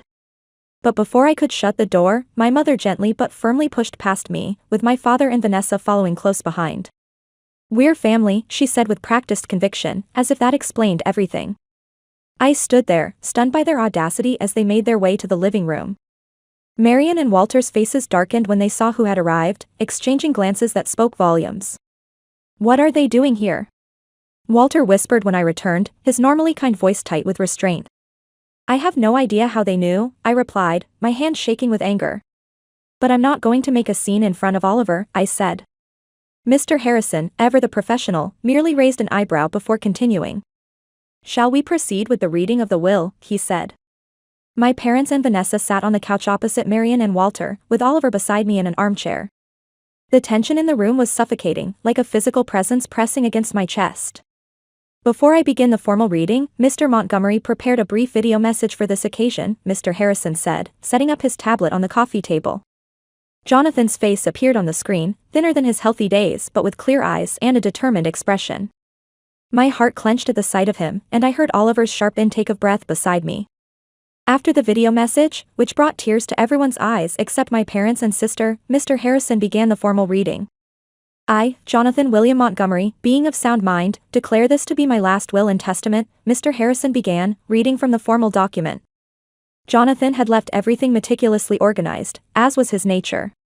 To his parents, he left $200,000, enough to ensure their comfortable retirement and to thank them for their unwavering support throughout our marriage and his illness. We never expected, Marian began, her voice breaking as Walter held her hand tightly. Then came the main provisions. To me, he left our Boston home, 2 apartments downtown that I hadn't even known he owned, his share in the software company, and $400,000 in liquid assets. I sat there, stunned by the extent of Jonathan's planning and foresight. He'd insured Oliver and I would be financially secure, no matter what happened to his company after his death. The downtown properties generate significant monthly rental income, Mr. Harrison explained, opening a folder with detailed financial statements. Jonathan purchased them as strategic investments 3 years ago as part of his long-term family security planning. I sat there, stunned by the extent of John's foresight.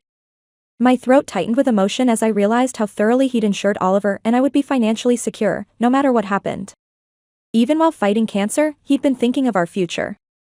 As Mr. Harrison continued reading about Jonathan's digital assets and the trust fund for Oliver's education, I noticed my mother's expression change from feigned sympathy to undisguised interest.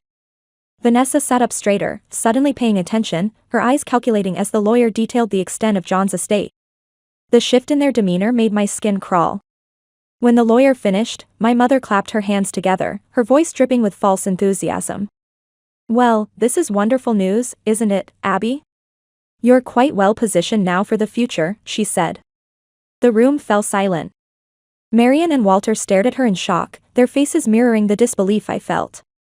I mean, my mother continued, oblivious to the tension or perhaps simply not caring, with 2 apartments and all that money, you can certainly help establish a sustainable family support system now.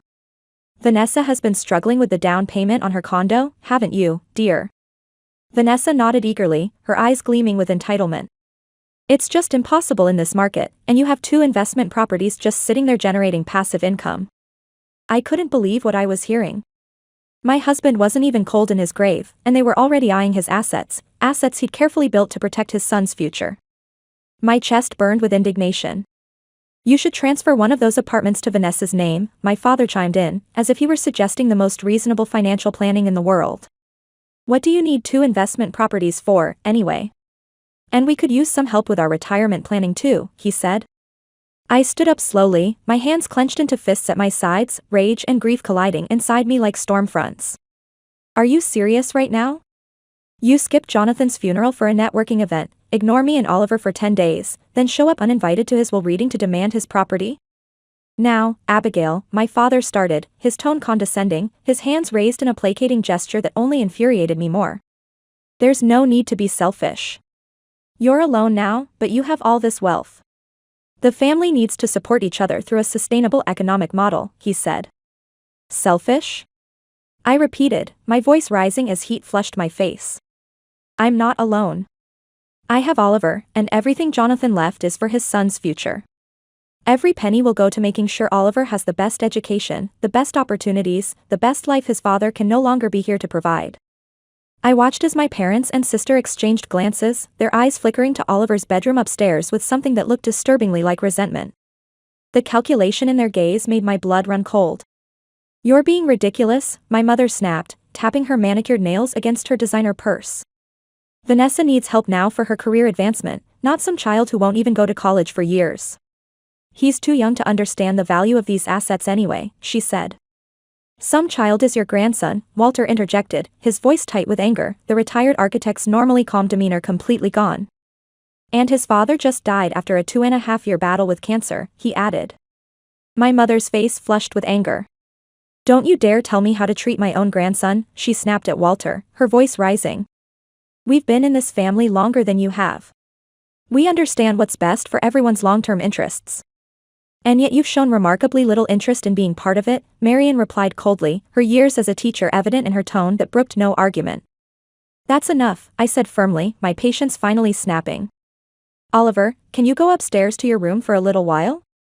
Take Mr. Harrison with you to show him your model airplanes that you and Dad built together, I said to Oliver.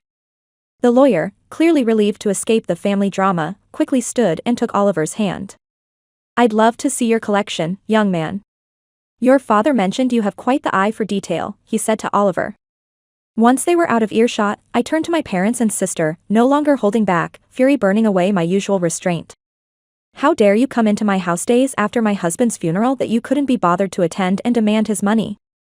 Jonathan worked his entire life to build his company and provide for me and Oliver. He battled cancer for 2.5 years, and in all that time, what help did you offer? None. You wouldn't even watch Oliver for a few hours, I said angrily. That's not fair, my father began, adjusting his expensive watch, but I cut him off. No, what's not fair is that Jonathan spent thousands of dollars fixing your roof when it collapsed during that storm 3 years ago.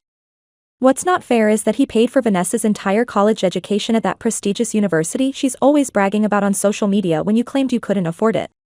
Well, let me make something perfectly clear, I will not be giving any of Jonathan's money or property to you. Not now, not ever.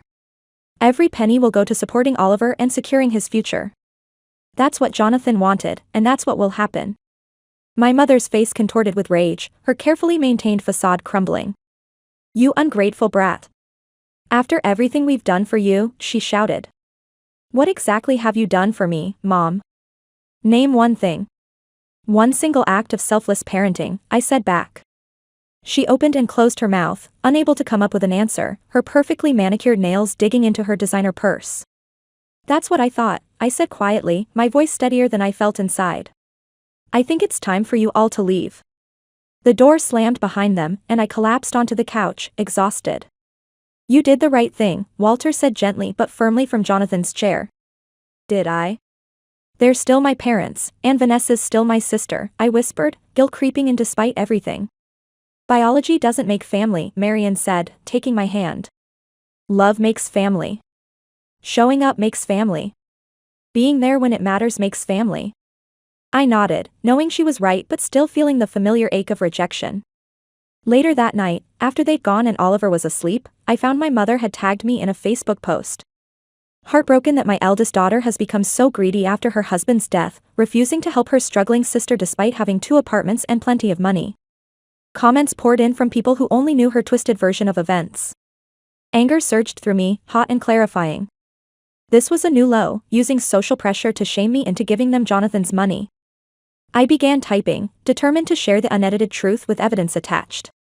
I've been silent until now, but since my mother has made our private matters public, I must respond with the facts. 10 days ago, we buried my husband Jonathan after his 2.5-year battle with stomach cancer. My parents and sister skipped his funeral for a networking event. I have their text messages as proof. Jonathan helped them financially for years, paying $32,000 for home repairs and funding my sister's expensive education. When I needed help during his illness, they were too busy with spa appointments. Yesterday, they showed up uninvited to the will reading and demanded I give one of our rental properties to my sister because she needs it more than some child. That a child is their 8-year-old grandson who just lost his father. I'm sharing this because I'm tired of being painted as the villain. Jonathan's assets will go to our son's education, as he intended. I attached screenshots of their messages, then pressed post. Within minutes, comments on my mother's post changed. Patricia, you skipped your son-in-law's funeral for a networking event? Those spa appointment excuses are appalling. I can't believe you'd expect Abigail to give away property meant for her son. How could a social media event be more important than a funeral? Disgusting. Calls and messages flooded in all evening from people shocked at my parents' behavior and offering support. My mother claimed I was manipulating the situation, but the screenshots were undeniable. She eventually deleted her post, but the damage was done. I woke to dozens of missed calls from my parents and Vanessa, which I blocked without listening to. For weeks they tried contacting me by emails begging forgiveness while asking for money, messages through friends suggesting family healing, even bringing gifts for Oliver that matched the price of items they wanted. I remained firm in my decision to protect my son. They're never going to change, are they? I asked Marion as we watched Oliver fly his model airplane. People rarely do fundamentally, she replied honestly. It's strange. I always needed their approval, spent my life trying to earn it, but now, I stopped saying in the middle. Now you recognize your worth, she finished, and you see that Oliver deserves better than that cycle of seeking validation that never comes. 8 months after Jonathan's death, life had settled into a new normal. Marion and Walter continued to be fixtures in our lives, joining us for Sunday dinners and helping with Oliver's school activities. I had started managing the rental properties Jonathan had left us, finding unexpected satisfaction in the work. The downtown apartments provided steady income that supplemented Oliver's education fund. I invested some money in technology companies Jonathan had believed in, watching as the dividends rolled in from his choices. I'd started a small nonprofit inspired by his vision, supporting technology education for underprivileged children.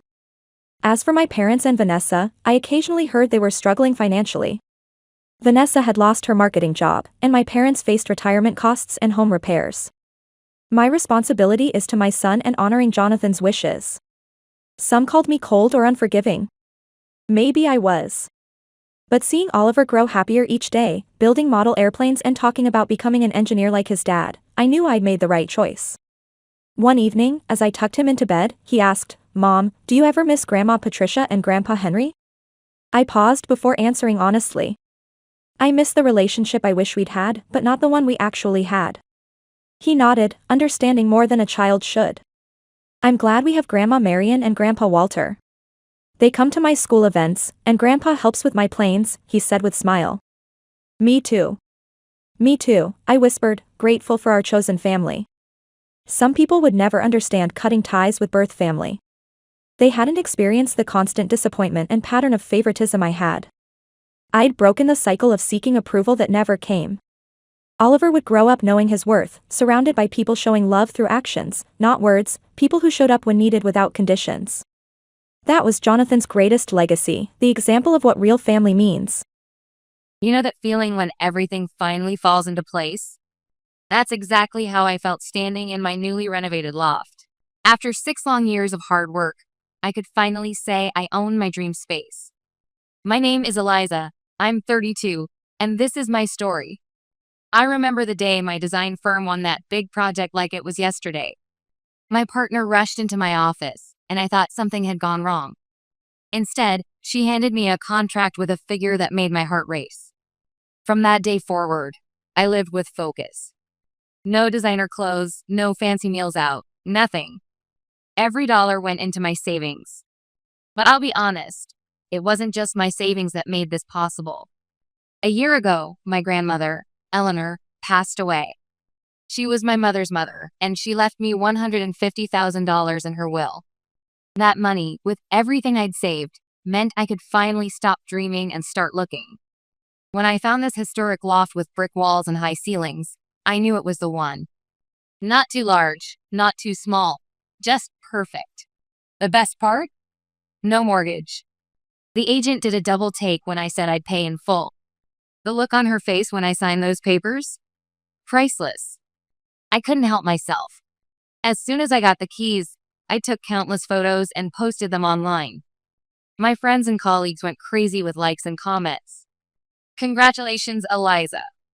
Living the creative dream. When's the housewarming party? It felt amazing to have so many people genuinely happy for me. Then my phone rang. The name on the screen made my stomach tighten. It was Warren, my father. Eliza, he said, his voice as dry as old blueprints. I need you to come over for lunch next Saturday. That call brought back everything I'd been trying to forget. See, my mom died when I was 9. Cancer. It tore our family apart. But Warren? He didn't stay single for long. Within a year, he married Victoria, and a year after that, they had my half-sister. Victoria never liked me much, even before she had her own child. But after that's when things got really bad. Suddenly, there were all these new rules, and they only seemed to apply to me. Eliza, you need to be quieter with those sketches. Eliza, you can't have friends over to see your designs. Eliza, put those building plans away right now. Meanwhile, my half-sister got everything. New art supplies, She got them first. Latest design books? Hers before she could ask. Museum trips? Planned around her schedule. It was like I'd become invisible in my own home, while Warren and Victoria doted on their precious daughter. Sometimes I wondered if they even noticed I existed. But thank God for Grandma Eleanor. I don't think I would have survived those years without her. As things got worse at home, I spent more time at her house. She lived just 15 minutes away by bike, and her door was always open. Her house became my creative sanctuary. My cousins, Zachary, Emma, and little Tommy were often there too. They were my aunt, Patricia's kids, and unlike my half-sister, they treated me like family. We'd spend hours exploring designs, visiting buildings, or sketching in Eleanor's garden. Meanwhile, back at my father's house, things were deteriorating. My sister, Megan, had turned into a nightmare. She'd hide my drafting tools, spill coffee on my designs, and claim my ideas as her own. But somehow, I was always blamed. "Eliza, why are you making your sister upset?" Victoria would demand. "Eliza, stop antagonizing Megan," Warren would echo, not bothering to hear my side. The day I got my architecture school acceptance letter was probably the most liberating day of my life. Not because of the program, though getting a scholarship was validating, but because I could finally escape. The university was 3 states away, and Eleanor helped pay what the scholarship didn't cover. Design school was like breathing creative oxygen after years of suffocation. I immersed myself in studies, called Eleanor twice weekly, and tried to forget my father's family. Warren rarely called. He was too occupied with his artistically gifted daughter. When he did, our conversations were brief and shallow. After graduation, I had to return to my home state. I had an offer from Harrington Design, and it was too promising to decline. I assumed I'd stay with Warren until I found my place, but Victoria quickly shut that down. "Oh, we converted your room into Megan's art studio," she said with fake sympathy. "She needs the space for her creative process. You understand, don't you?" Warren didn't defend me. Not one word. Thankfully, Eleanor welcomed me with open arms. I stayed with her while starting my new job and soon saved enough for my own studio. It wasn't much, but it was mine. Then, a year ago, Eleanor passed away suddenly, a stroke in her sleep. She left her house to my cousins, who lived closer and maintained it. To me, she left $150,000, money she'd invested her whole life. For the granddaughter who carries forward my passion for spaces, she wrote in her will. This past year has been quiet. Warren and his perfect family haven't bothered with me. They didn't invite me for Christmas, not that I was surprised. I spent it with my aunt, Patricia, and my cousins instead, and it was the best Christmas in years. That Saturday, I drove to my father's house with a knot in my stomach. The closer I got, the tighter it became. I checked my watch. It was 11:57. Still early, but I'd rather be early than give Victoria reason to criticize me. I rang the doorbell, counting seconds until someone answered. Warren opened the door, face blank. "Come in," he said, stepping aside. "No hello, no how are you, just come in." They were waiting in the living room. Victoria perched on her designer chair like a queen, and Megan sprawled on the sofa, scrolling through her phone. Victoria barely acknowledged me with a nod. Megan didn't even look up. "Sit down," Warren said, gesturing to the isolated chair across from them. I felt like I was facing a client rejection. The silence was thick enough to cut. Warren cleared his throat twice before speaking. "Megan has been accepted to art school," he announced proudly. "She's enrolled in the local university." I nodded, unsure where this was going. Was I supposed to congratulate her? I hadn't even known she applied. "That's nice," I said when it was clear they expected a response. "She needs somewhere inspiring to live," Warren continued, eyes fixed above my head. "Somewhere close to campus for her artistic development." Another pause. Victoria nodded like a dashboard bobblehead. And, well, Warren shifted in his seat. "Your loft would be perfect. It's in an ideal location, close to the art college." "I'm not looking for a roommate," I said slowly, still trying to process what was happening. Warren shook his head, finally meeting my eyes. You misunderstand, Eliza. We're not asking you to let Megan live with you. We're asking you to give her your loft. I actually laughed, a short, sharp sound that died as soon as I saw their faces. They were serious. They were actually serious. Give her my loft? I repeated, certain I must have heard wrong. As in, give up my own? The one I just designed? The one I worked years to afford? Yes, Warren said firmly, like he was explaining something very simple to a very stupid child. Megan needs it more than you do for her artistic growth. I sat there staring at them, wondering if I'd somehow slipped into an alternate reality. My loft, the one I'd saved every penny for, the one I bought with my inheritance from Eleanor. They wanted me to just give it away. To the same Megan who was still refusing to even look at me. She deserves it more than you do, Victoria said, her voice dripping with that same condescension she'd used on me since I was 9 years old. After all, what have you done to deserve such a creative space? Living all alone in a historic loft while my talented Megan has to consider student housing? I shot to my feet so fast my chair almost tipped over. Are you all completely insane? My voice came out stronger than I expected. I'm not giving up my loft. Not now. Not ever. I bought that place with my own money. Warren's face darkened. Your own money? Your grandmother gave you $150,000. That's hardly your own money. Something snapped inside me.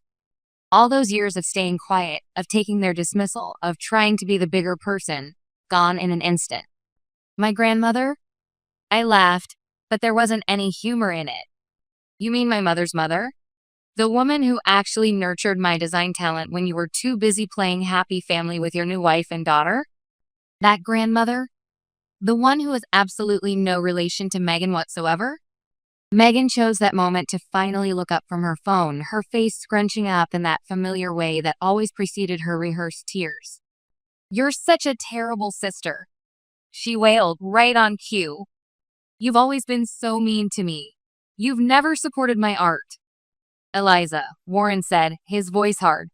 I'm very disappointed in you. This is not how we raised you. You didn't raise me at all. The words exploded out of me. You checked out the moment Mom died and Victoria moved in. Don't you dare talk about how you raised me. I grabbed my portfolio bag and headed for the door, my whole body shaking. Behind me, I could hear Megan's theatrical sobs, Victoria's comforting murmurs, and Warren calling my name, but I didn't stop.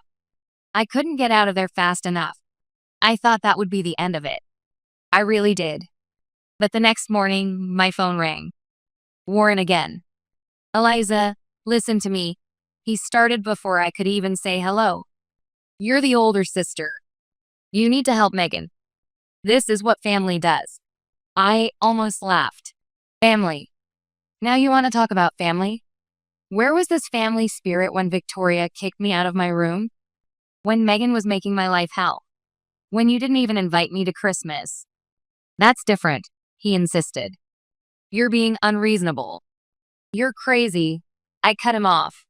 Actually crazy if you think I'm going to give my loft to someone who spent her entire life trying to hurt me. Don't call me again about this. I hung up, but it wasn't over. Within minutes, my phone started buzzing with messages from Victoria. You've always been jealous of Megan's talent. You're just like your mother, selfish and ungrateful. After everything we've done for you. I stared at the messages, feeling a strange sense of calm wash over me. Warren kept calling throughout the day, but I stopped answering. What was the point? The conversation would just go in circles, him demanding I give up my home, me refusing, him guilt-tripping me about family obligations. A week after the confrontation, I decided to go ahead with my housewarming party. My loft was filled with people who actually mattered, colleagues from my design firm, architecture school friends, and my cousins. The sound of genuine laughter and conversation felt like a cleansing ritual, washing away the toxicity of the previous weekend. Eliza, Emma called from the kitchen. We're running low on ice. I was heading to the freezer when my cousin, Zachary, grabbed my arm. His face was serious, unusual for him, as he's typically the family joker. Hey, I need to show you something, he said quietly, guiding me toward the hallway. "You might want to sit down for this." I perched on the edge of my new custom ottoman as Zachary pulled out his phone. He hesitated for a moment, then handed it to me. "I was at Vincenzo's last night with some friends," he explained. "Look who I saw in the back booth." The first photo made my heart stop. There was Victoria, my stepmother, sitting in a dimly lit restaurant booth. But she wasn't alone. A man I'd never seen before had his arm around her, and they were kissing. Not a friendly peck, but the kind of kiss that leaves no doubt about the nature of a relationship. More photos followed. Victoria laughing, her hand on the man's chest. The man feeding her a bite of dessert. Their fingers intertwined on the table. They looked comfortable together, intimate, like lovers who'd done this 1,000 times before. I couldn't believe what I was seeing. "Zachary," I began. "I know I shouldn't have taken pictures, but—" "Send them to me," I interrupted, my voice barely a whisper. "Please." After the party ended and my last guest left, I sat in my dark living room staring at the photos Zachary had sent. Who was this man? I needed to know. It didn't take long to find him. Victoria wasn't exactly subtle. He was right there in her Facebook friends list. Gabriel Hewitt. I clicked on his profile and felt my world tilt on its axis. Gabriel Hewitt had been working in high-end real estate development for 20 years, the same industry where Victoria worked, the same field she'd been in since before she married my father. I scrolled through his photos, going back years. There were industry galas, property launches, holiday celebrations, and in so many of them, there she was. Sometimes just in the background, sometimes partially out of frame, but I recognized her. 20 years of photos showing a relationship that clearly went far beyond professional courtesy. One photo from 15 years ago caught my eye, a woman in a red dress, her face turned away from the camera, sitting on a terrace with Gabriel. The caption read, "Perfect Sunday afternoon." The woman's hair, her posture, her favorite red dress that she still had in her closet. It was Victoria, 3 years into her marriage to my father. I opened another tab and searched for more recent photos of Gabriel Hewitt. As his face filled my screen, something else hit me like a physical blow. Those eyes, that nose, the way his mouth curved up slightly at the corners even when he wasn't really smiling. I pulled up a recent photo of Megan on my phone and held it next to the screen. The resemblance was undeniable. How had I never seen it before? Megan looked nothing like my father, she never had, but she was practically a carbon copy of Gabriel Hewitt. The truth was burning a hole in my pocket for 2 days. I walked around in a daze, carrying the weight of what I discovered. Every time I looked at the photos, I felt sick to my stomach. 20 years of deception, and my father completely blind to it all. When his number flashed on my phone screen again, I almost didn't answer, but something made me pick up. Eliza, his voice was stern, authoritative, the voice he used when he thought he was being a father. "We need to have a serious conversation. Come to the house now." I considered telling him everything right then, blurting out the truth about his wife's 2-decade affair, about Megan's real father. But some instinct told me to wait. "I'll be there in 20 minutes, I said instead. They were waiting in the living room, just Warren and Victoria this time. "Sit down, Eliza," Warren commanded, and I complied, playing the dutiful daughter one last time. He didn't waste time with pleasantries. "Your behavior has been disappointing," he began, pacing in front of the fireplace.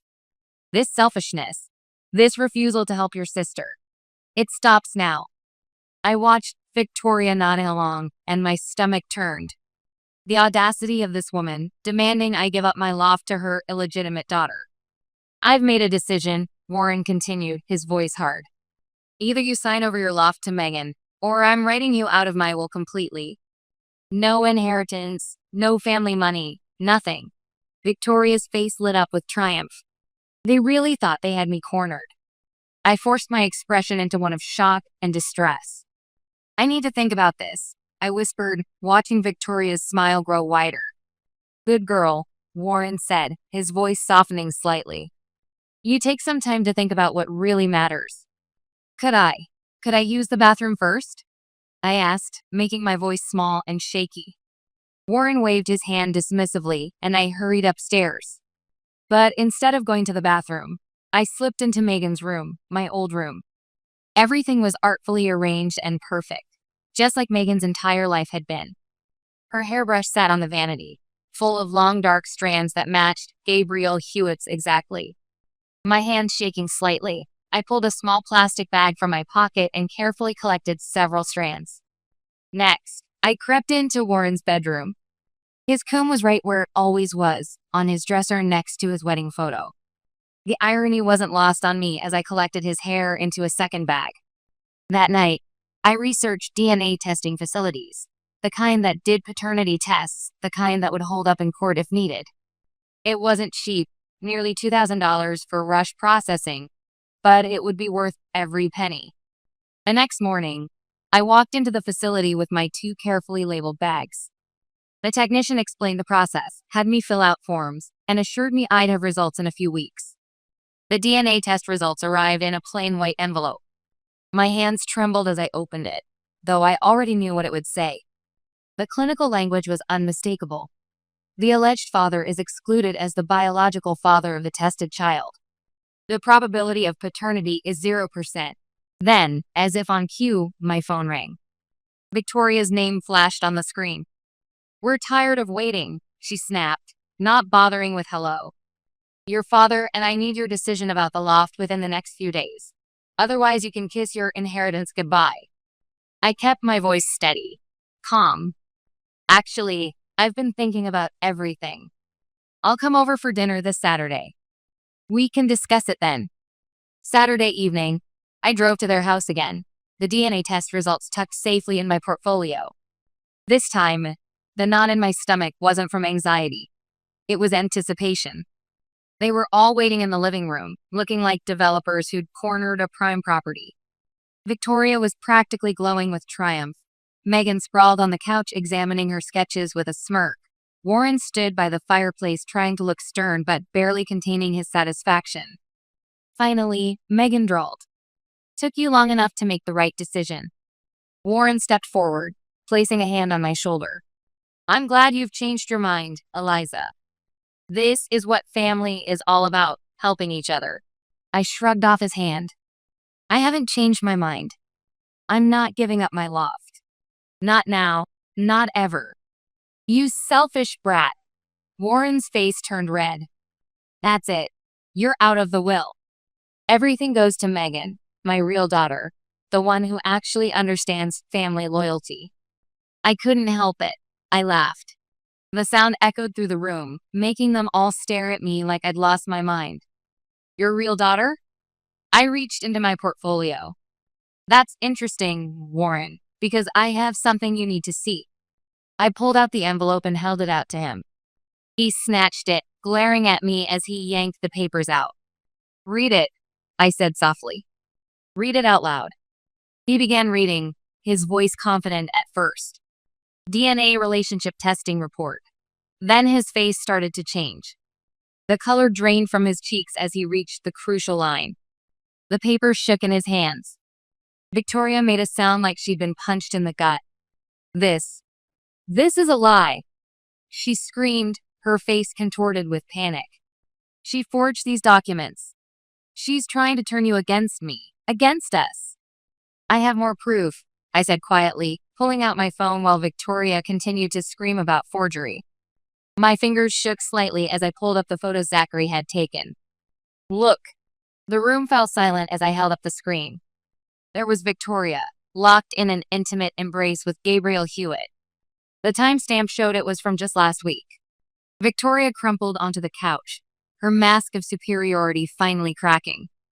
"Warren, please," she whispered, tears streaming down her face. "I can explain." "Explain?" He roared, making us all jump. "Explain what?" "How long?" he demanded. 20 years, she whispered. He's my colleague in real estate. Megan. Gabriel is her father." The silence that followed was deafening. I watched my father's world collapse in real time, 20 years of lies crashing down around him. Without another word, I picked up my portfolio and walked out, leaving them to their reckoning. The next week passed in a blur. I went to work, came home, tried to process everything that had happened. I heard through the design community that Victoria and Megan had moved out, that Warren had hired the city's best divorce lawyer, that the scandal had spread through their social circle like wildfire. When Warren's number appeared on my phone a week later, I almost didn't answer. But something in me, maybe curiosity, maybe hope, made me pick up. "Can we meet?" His voice sounded rough, tired. "Coffee at Morton's Cafe." I found him at a corner table, staring into a cold cup of coffee. He looked like he'd aged 10 years in a week, unshaven, shoulders slumped, wedding ring conspicuously absent. "I filed for divorce," he said without preamble. "Victoria, Anne, and Megan are gone. I told them to get out of my house. I've stopped Megan's tuition payments too. Why should I pay for another man's child?" I sat silently, stirring my lot, waiting. "Eliza, His voice cracked. "I've been a terrible father to you." "Yes," I agreed calmly. "You have. All these years, I favored Megan over you. I let Victoria treat you like an outsider in your own home. I didn't protect you, didn't support you. I failed you in every way possible." "You did," I said. "And you never would have realized it if you hadn't found out about Megan. If she had been your biological daughter, you would have kept treating me like a second-class citizen. You would have taken my loft from me and given it to her without a second thought." He flinched at my words but didn't deny them. "Please," he whispered, reaching across the table. I pulled my hand back before he could touch it. "Please give me a chance to make it right. Let me try to be the father you deserved all along." That was 3 months ago. We meet sometimes now. Coffee, lunch, careful conversations about design principles and projects. He tries to make up for lost time, telling me stories about Mom's creative spirit that he'd never shared before, asking about my designs, my colleagues, my inspirations. But full forgiveness? I'm not there yet. Maybe I never will be. 20 years of rejection and dismissal left scars that won't heal overnight, if they ever heal at all. As for Victoria and Megan, I hear things occasionally through the industry network. They moved in with Gabriel Hewitt, I think, started living the life they've been secretly planning all along. But honestly, I don't really care. They're part of a blueprint in my life that I've completely redesigned now. I was celebrating a successful digital campaign when my phone vibrated against the table. My mother's name, Diana, flashed on the screen. I hesitated, feeling my excitement drain away. My mother's calls usually meant some crisis involving my brother, Keith. "Hello?" I answered, my voice carefully neutral. "Elena. Thank goodness you picked up." My mother's voice came through with artificial cheerfulness. "Your father and I have been planning something for your birthday.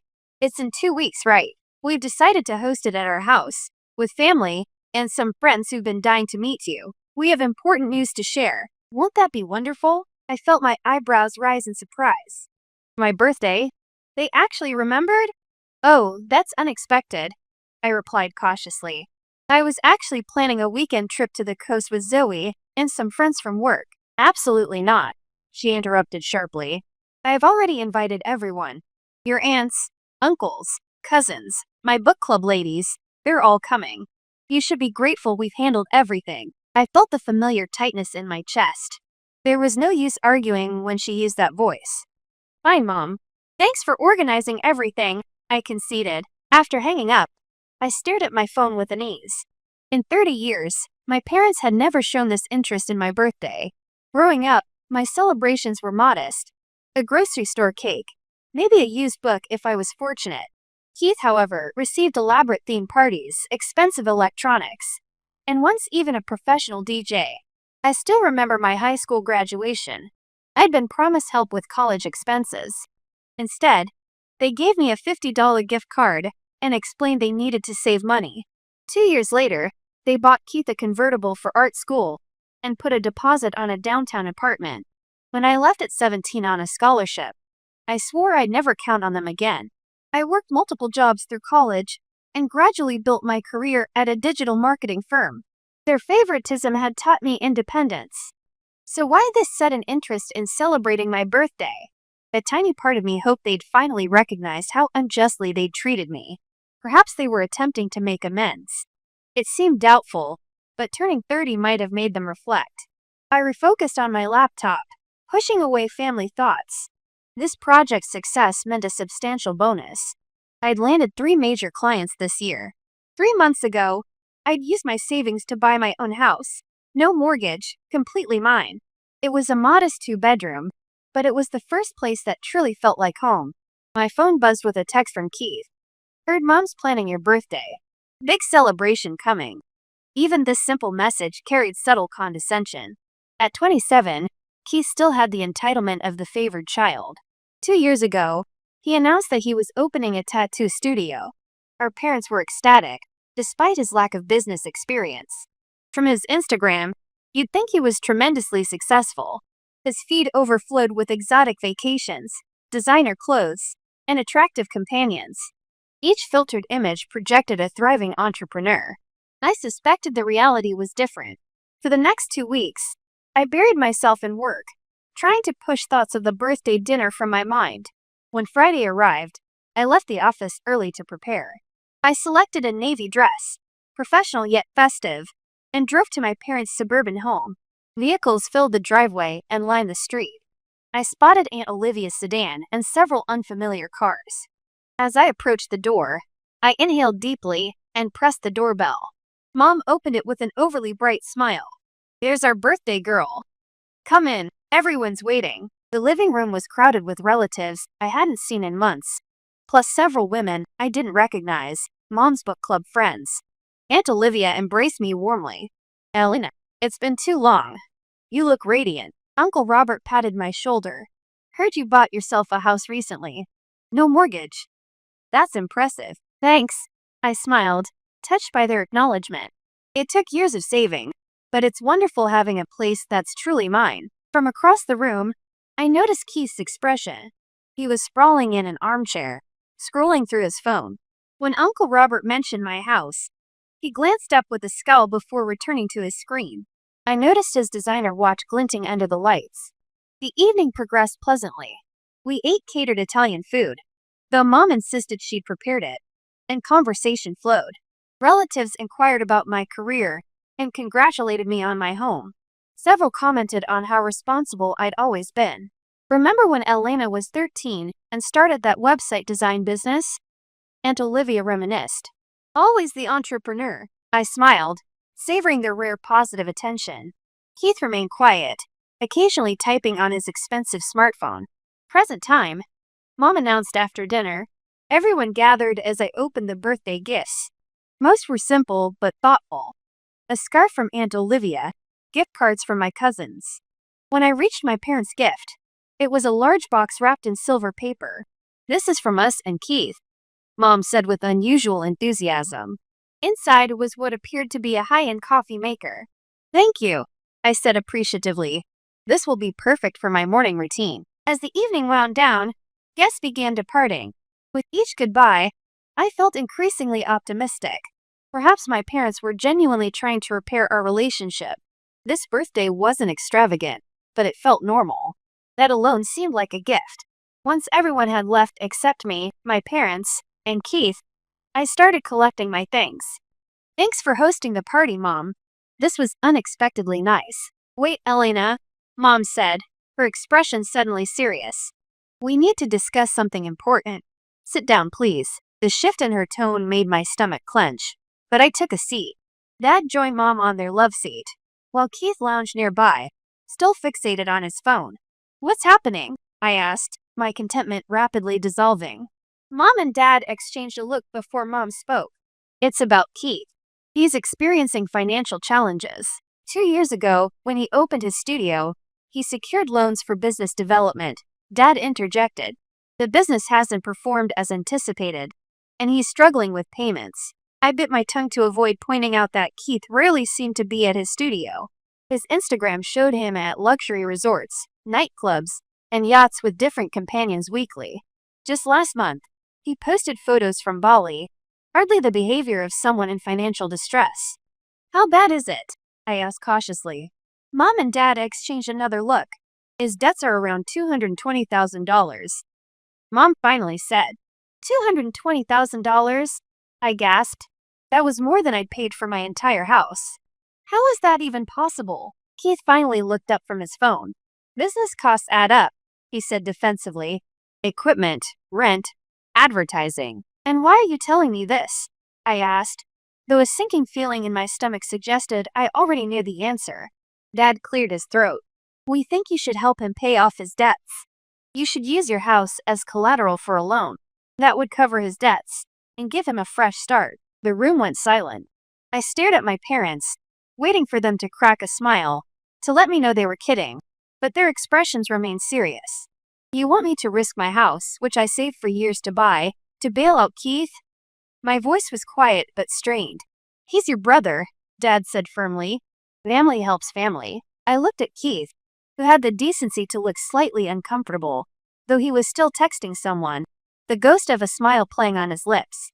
This isn't happening, I muttered, standing up. I'm not risking my house. That's insane. Keith's head snapped up. What a terrible sister you are, he spat. You can't be serious, I said, looking from Keith to my parents. He has a boat, for God's sake. I've seen the pictures. He drives a BMW. Why doesn't he sell those? Those are important for my image. He defended himself, suddenly animated. I can't sacrifice my professional appearance. How would that look to potential clients? And my home isn't important? I shot back. The home I worked for years to afford. You're being selfish, Mom said, her voice rising. Keith needs our help. As his older sister, you should support him. And what about all the support you've given him over me his entire life? The words burst out before I could stop them. The cars, the vacations, the business investment. That wasn't enough? That's different, Dad said dismissively. He's had different needs than you. Different needs? I echoed in disbelief. When I needed braces, you told me we couldn't afford them. 6 months later, he got an expensive gaming system for Christmas. When I needed help with college tuition, you said I should take out loans. But when he wanted to start a tattoo studio with zero experience, you handed him thousands. Stop exaggerating, Mom snapped.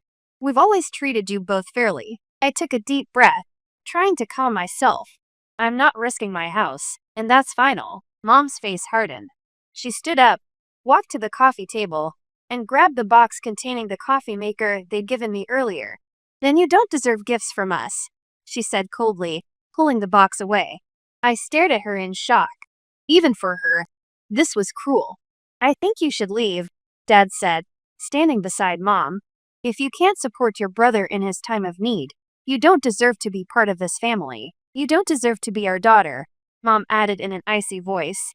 Keith watched this exchange with a smug expression that made my blood boil. Fine, I said, grabbing my purse and jacket. I'm going home to the house I earn, that I own, and that I am absolutely not risking for anything like this. Get out, Mom hissed. Just get out. I walked to the door with as much dignity as I could muster. None of them followed me. As I stepped outside, I heard the door slam behind me. The drive home was a haze of emotions. My phone kept vibrating with messages, but I ignored them until I was safely inside my house. When I finally checked, I immediately regretted it. Mom, you ungrateful girl. After everything we've done for you. Dad, your selfishness is disappointing. Think about what matters more. Your brother's future, or your own greed. Keith had sent the most vicious messages. Have fun being alone in your precious house. Maybe you can cuddle with your property deeds since no man would want to live with such a selfish bitch. Must be nice being so ugly inside. At least it matches your outside. You'll die alone in that house. Congrats on the great investment. I threw my phone onto the couch and burst into tears. Happy birthday to me, I whispered to the empty room. After crying until my throat ached, I dragged myself to the bathroom and splashed cold water on my face. In the mirror, my eyes were red and swollen. But as I stared at my reflection, a strange calm began to replace the hurt. What had I really lost tonight? Parents who had never valued me, a brother who only saw me as a walking ATM. Is that really a family? I made myself a cup of tea and sat at my kitchen table, thinking.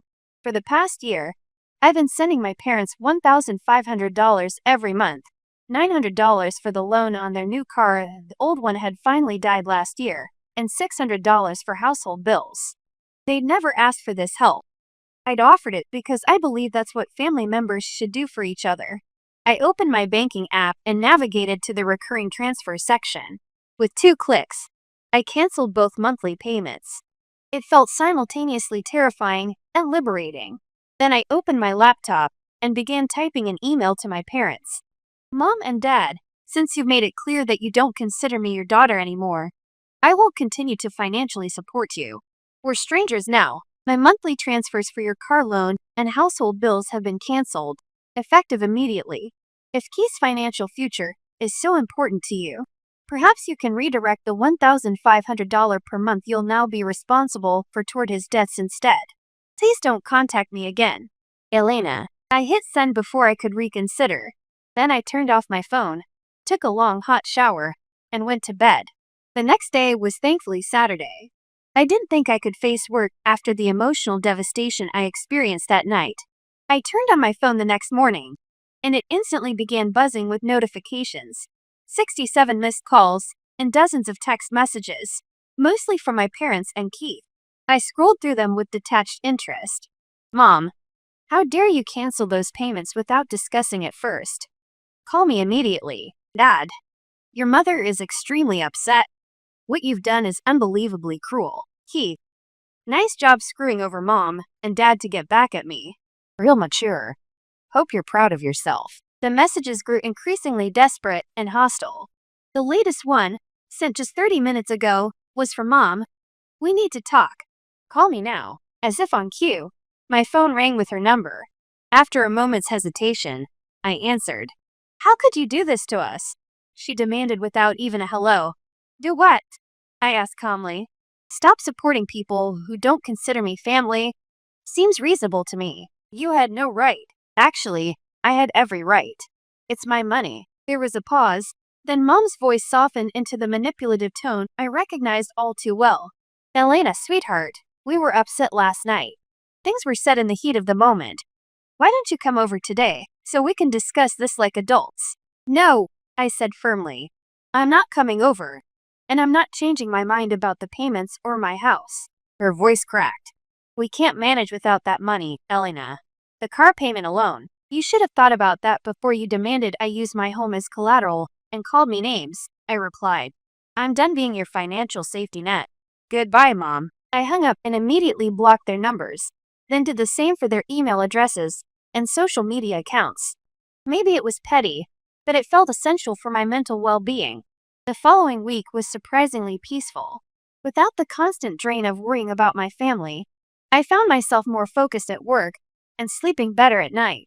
I closed another project ahead of schedule, earning praise from my boss and securing a new client that everyone had been trying to land for months. My peaceful bubble burst on Friday afternoon when Aunt Olivia showed up at my house unannounced. Elena, I hope you don't mind me dropping by, she said when I opened the door. I have some news for you. I busied myself in the kitchen while Aunt Olivia settled on my couch. When I returned with 2 cups of coffee, she got straight to the point. Your parents have been telling everyone a very interesting story, she said. According to them, you've cut them off financially because they didn't give you an expensive enough birthday present. I nearly choked on my coffee. What? There's more, Aunt Olivia continued. Your mother claims you demanded they sign over their house to you, or you'd stop helping them with bills. I sighed and told her everything. The birthday dinner, Keith's debts, my parents' demand that I use my house as collateral, and the cruel messages afterward. I have the texts, I added, pulling out my phone and showing her the vicious messages from my family. They called me ugly, said I'd die alone, that I didn't deserve to be their daughter, all because I wouldn't risk my home to bail out Keith. Aunt Olivia's face darkened as she scrolled through the messages. This is absolutely disgusting, she muttered. And now they're playing the victims. Typical Diana behavior. I've watched how they've treated you compared to how they treat Keith for 30 years, she continued. When you were 13 and won that regional web design competition, your mother barely acknowledged it. 2 years later, Keith drew that mediocre mural that was mostly traced, and they threw him a celebration dinner with the entire family. Her words brought back a flood of memories I'd tried to suppress. The time Keith crashed the family car and got a new one while I had to work 3 jobs to buy my first used vehicle.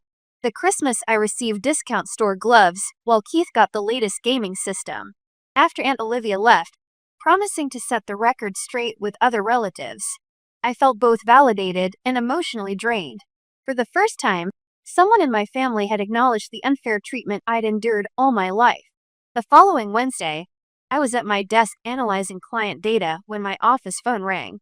"Miss Carter?" It was the security guard from the lobby. "There's a couple here insisting they need to see you. They say they're your parents." My heart pounded against my ribcage. "I don't want to see them, Marcus. Please don't let them up." "No problem. Should I ask them to leave the property?" "Yes." But I hesitated, then sighed. "Wait. Tell them I'll come down to the lobby. I'll speak to them there for 5 minutes." I took the elevator down, mentally preparing myself. When the doors opened, I saw my parents standing by the security desk. Mom's eyes were puffy, and Dad looked unusually disheveled. "You have 5 minutes," I said coldly, leading them to a corner of the lobby away from curious ears. "This has gone far enough," Dad began. "Your aunt has been telling everyone your version of events, and now the whole family is treating us like we're monsters." "My version?" I laughed bitterly. "You mean the truth? You're exaggerating everything," Mom hissed. "We were just asking for your help, and you've turned it into this character assassination." "I showed Aunt Olivia the messages you sent me," I replied calmly. "Your exact words, calling me ugly, saying I'd die alone. Was that an exaggeration?" They exchanged uncomfortable glances. "We were upset," Dad muttered. "People say things they don't mean when they're upset. The way I see it, you finally said what you've always thought of me." Mom's face contorted with anger. "This isn't about ancient history, Elena. This is about now. Your brother needs help, and instead of supporting him, you've destroyed our reputation with the family." "You destroyed your own reputation by lying about me," I countered. "And by treating me like garbage my entire life." "That's not true," Mom protested. "We've always loved you both equally." The blatant lie made me laugh. "Sure, Mom. That's why Keith got a car at high school graduation while I got a department store gift card. That's why you paid for his business, but told me to take out loans for college. You've always been independent," Dad said weakly. "Keith needs more support. Keith needs to grow up and face the consequences of his actions," I said. "And so do you." Mom's face hardened. "Fine. If that's how you want to play this, we'll make your life hell. We'll call you from different numbers, email you from new accounts, show up where you work." "Diana," Dad warned, glancing nervously at the security guard who was watching us closely. "No, Lawrence. I'm done playing nice," Mom continued, her voice rising. "We'll come to her house, we'll contact her friends. We won't stop until she helps Keith and starts supporting us again." I was tired of their arrogance, their entitlement, their constant emotional manipulation. They really thought they could bully me into giving up everything I'd worked for. I pulled out my phone and dialed a number. "Who are you calling?" Dad demanded. "Nathaniel Chen," I replied calmly. "Who?" "Our corporate attorney. I've already discussed my family situation with him." Mom's face went pale. "You're calling a lawyer on your own parents." "Hello, Nathaniel," I said into the phone. "It's Elena Carter. Remember that family harassment situation I mentioned? They're here at my office right now, threatening me. Could you come down to the lobby?"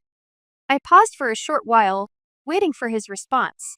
"Thanks, I appreciate it." I ended the call and looked at my parents. "He'll be here in 2 minutes. "We wouldn't actually," Mom began but fell silent as a well-dressed Asian American man in his early 50s approached us. "Elena," he nodded to me, then turned to my parents.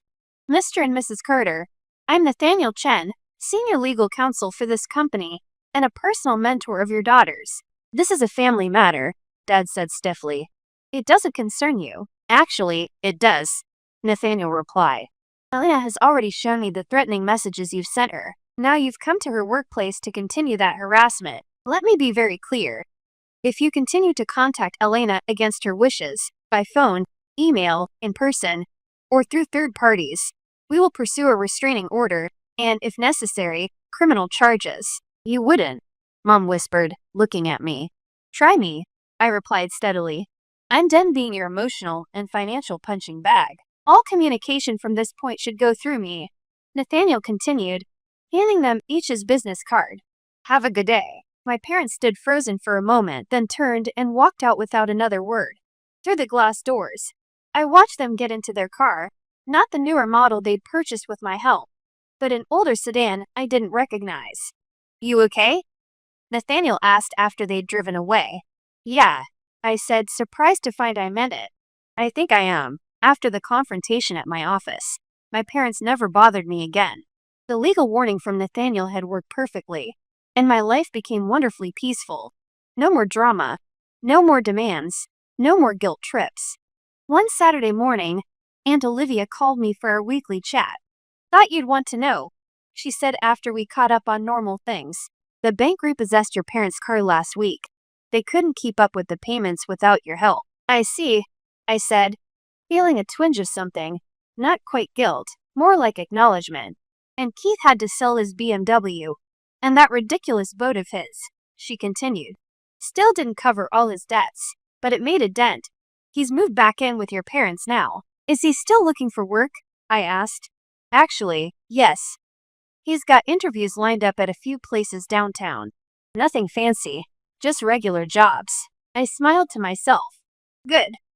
A normal job with regular hours might be exactly what he needs. After we hung up, I grabbed my camera, a recent purchase that had quickly become my passion, and headed to the city park. Photography had become my weekend escape, a way to see beauty in the world around me. My phone buzzed with a text from Zoe, confirming our plans for a weekend trip to the coast next month. I'd made more time for friendships and travel lately, no longer constrained by the obligation to solve my family's financial problems. As I framed a shot of an elderly couple feeding ducks by the pond, I felt a sense of peace wash over me.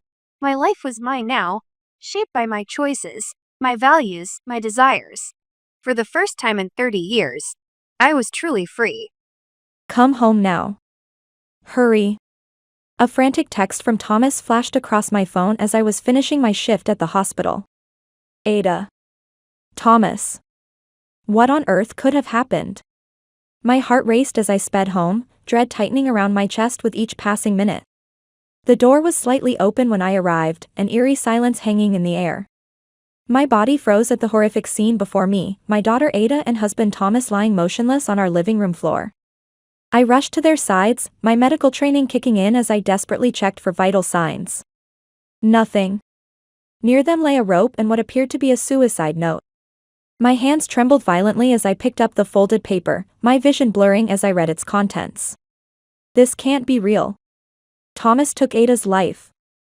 And then his own. The police investigation concluded quickly, accepting the note's story without question. They called it murder-suicide. That's impossible, I whispered, my voice breaking. Thomas would never harm Ada.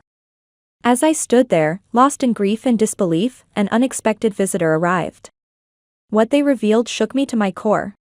I immediately contacted the police, begging them to reopen the case.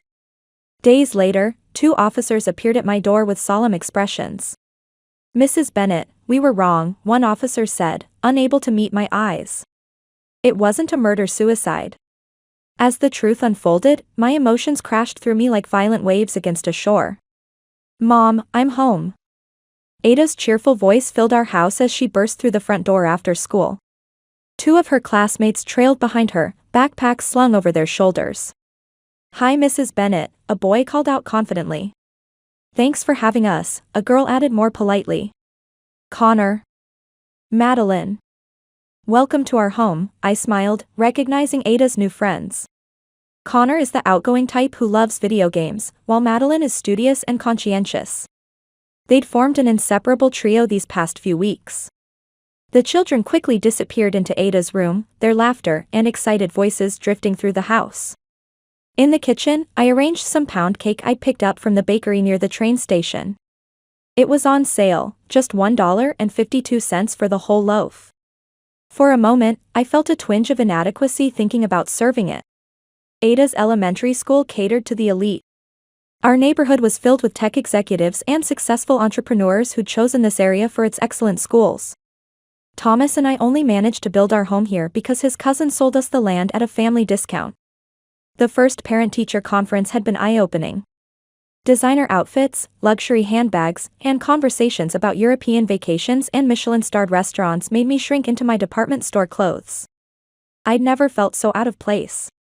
Their children, naturally, wore expensive clothes and possessed sophisticated tastes beyond their years. I hesitated with my humble offering but reminded myself that children don't need extravagance. Squaring my shoulders, I knocked on Ada's door and entered with the plate of cake. "Snack time," I announced. The children's faces lit up. "Awesome. Thanks, Mrs. B." Connor exclaimed, reaching eagerly. "Thank you very much," Madeline said with perfect manners. "Thanks, Mom," Ada smiled appreciatively. I was thinking how innocent children can be when Connor suddenly remarked, "This is that cheap pound cake from the station bakery, right? The $1.52 one." My smile froze. "You have quite the discerning taste, Connor," I managed to reply. "They make a $6 cheesecake that's way better," he continued without missing a beat. "The more expensive it gets, the better it tastes." "Is your family on a budget, Ada?" Ada's expression fell, her eyes darting uncertainly between Connor and me. Before I could respond, Madeline intervened. "Connor. That's really rude." "Whatever," he shrugged. "My parents hired a famous pastry chef last weekend for my dad's birthday." I retreated from the room, unsettled by the interaction but noticing how Ada and Madeline still seemed impressed by Connor's boasting. That evening when Thomas returned home, Ada chatted excitedly over dinner.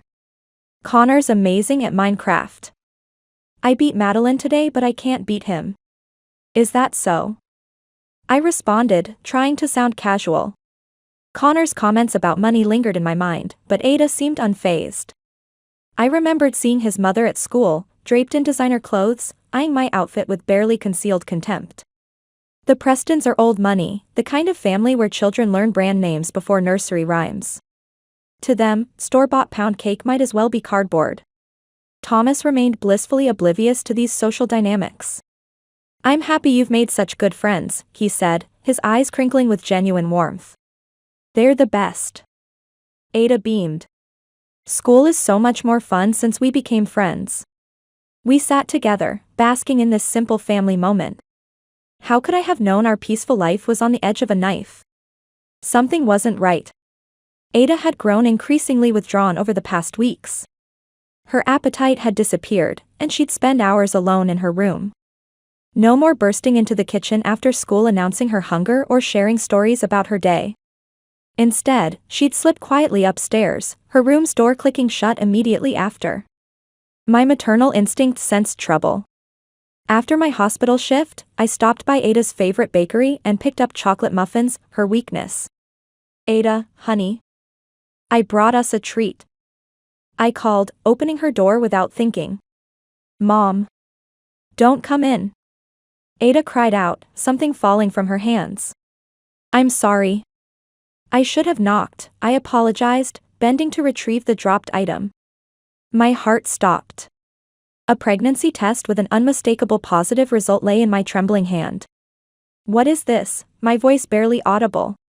"Ada, please tell me what's going on." Ada's face was drained of color. "That's..." She started, then fell silent, eyes fixed on the floor. I cycled through questions, pleas, and frustrated demands, but Ada remained silent. She only confirmed that the test result was hers. My mind reeled with disbelief. Yes, Ada had started menstruating earlier this year, but she was only 11, still my little girl. Who could have done this to her? Was she forced to do it? The thought made me physically ill. Despite my persistence, Ada wouldn't speak, eventually dissolving into tears. I mechanically finished preparing dinner, my thoughts churning with awful possibilities. When Thomas came home, we ate in tense silence. "I'm going to bed," Ada mumbled, barely touching her food before fleeing upstairs. "Ada, we need to talk about this." I called after her, but she was gone. Thomas looked between us, concern etching his features. "What's happened?" he asked quietly. With a heavy sigh, I told him everything. His face went through shock, denial, then anger. "There must be some mistake," he insisted desperately. I saw the test result with my own myself, Thomas, I replied, my voice breaking. And Ada confirmed it was hers. His fist slammed the table. She's 11 years old. He shouted, anguish in his voice. Who would do this to her? I remembered a school email warning about a suspicious person. You don't think? I couldn't finish the thought. Thomas nodded grimly. It would explain why she won't talk, he said. We need to take her to a doctor tomorrow, then the police. The room seemed to spin around me. How had our ordinary life shattered so completely? The following day was Saturday. We'd have the whole day to get Ada help and find whoever did this. We had a plan. We thought we were prepared. But we had no idea what awaited us.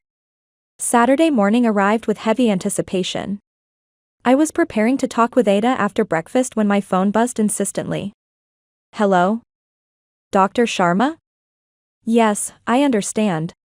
It was the hospital administrator explaining an urgent insurance coding crisis. Our small medical office was understaffed, just the doctor, his wife, a full-time office manager, and 2 part-timers including myself. We need you to come in immediately, he insisted. But I hesitated, torn between responsibilities. Just until noon, he promised.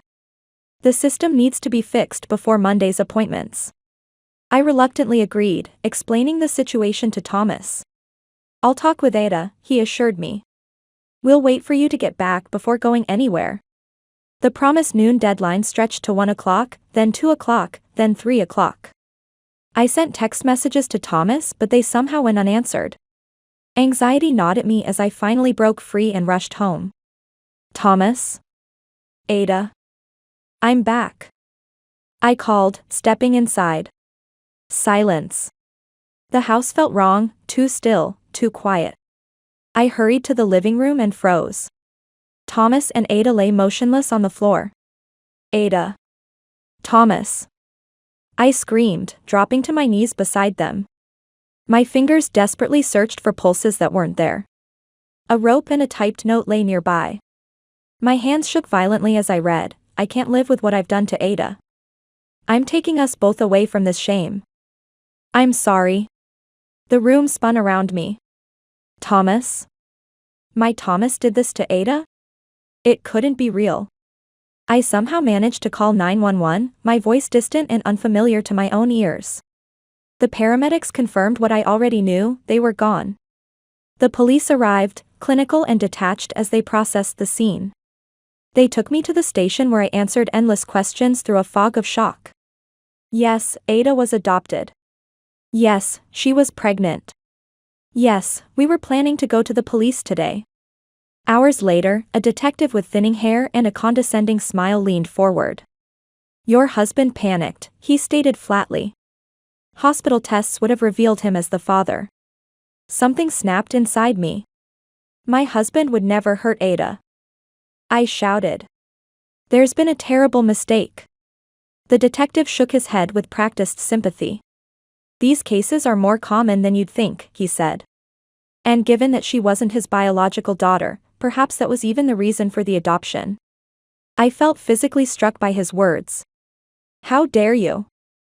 I hissed through tears. We loved Ada.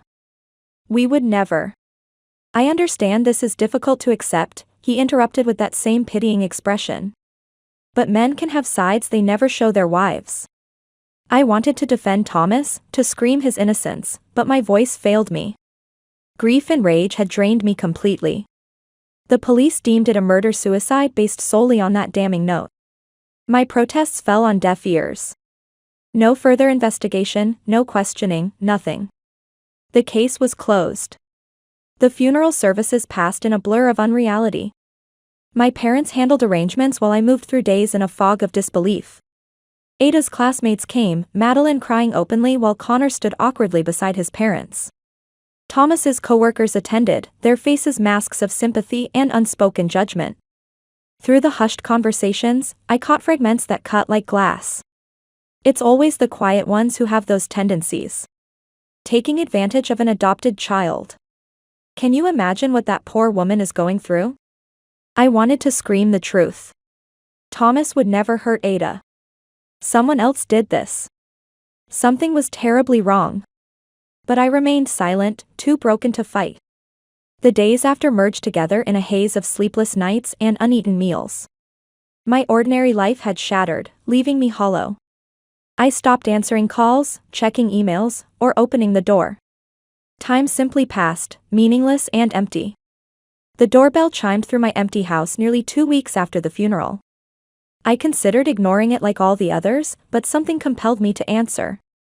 Madeline and her mother Catherine stood on my porch, the girl's eyes red and swollen from crying. "Mrs. Bennet, Madeline's voice broke before she could finish. "Come in," I managed, my smile feeling foreign on my face as I led them to the living room. Madeline clutched a small notebook to her chest, tears streaming down her cheeks. "Ada, I miss you so much," she whispered as if my daughter might hear her. "We were supposed to have our sleepover next weekend." Her innocent grief pierced through my numbness. Suddenly, Madeline began sobbing harder, her thin shoulders shaking with the force of it. "It's my fault," she cried. "I'm so sorry." Confusion cut through my fog. "Your fault? What do you mean?" Madeline looked up at her mother, unable to continue. Catherine White placed a protective arm around her daughter.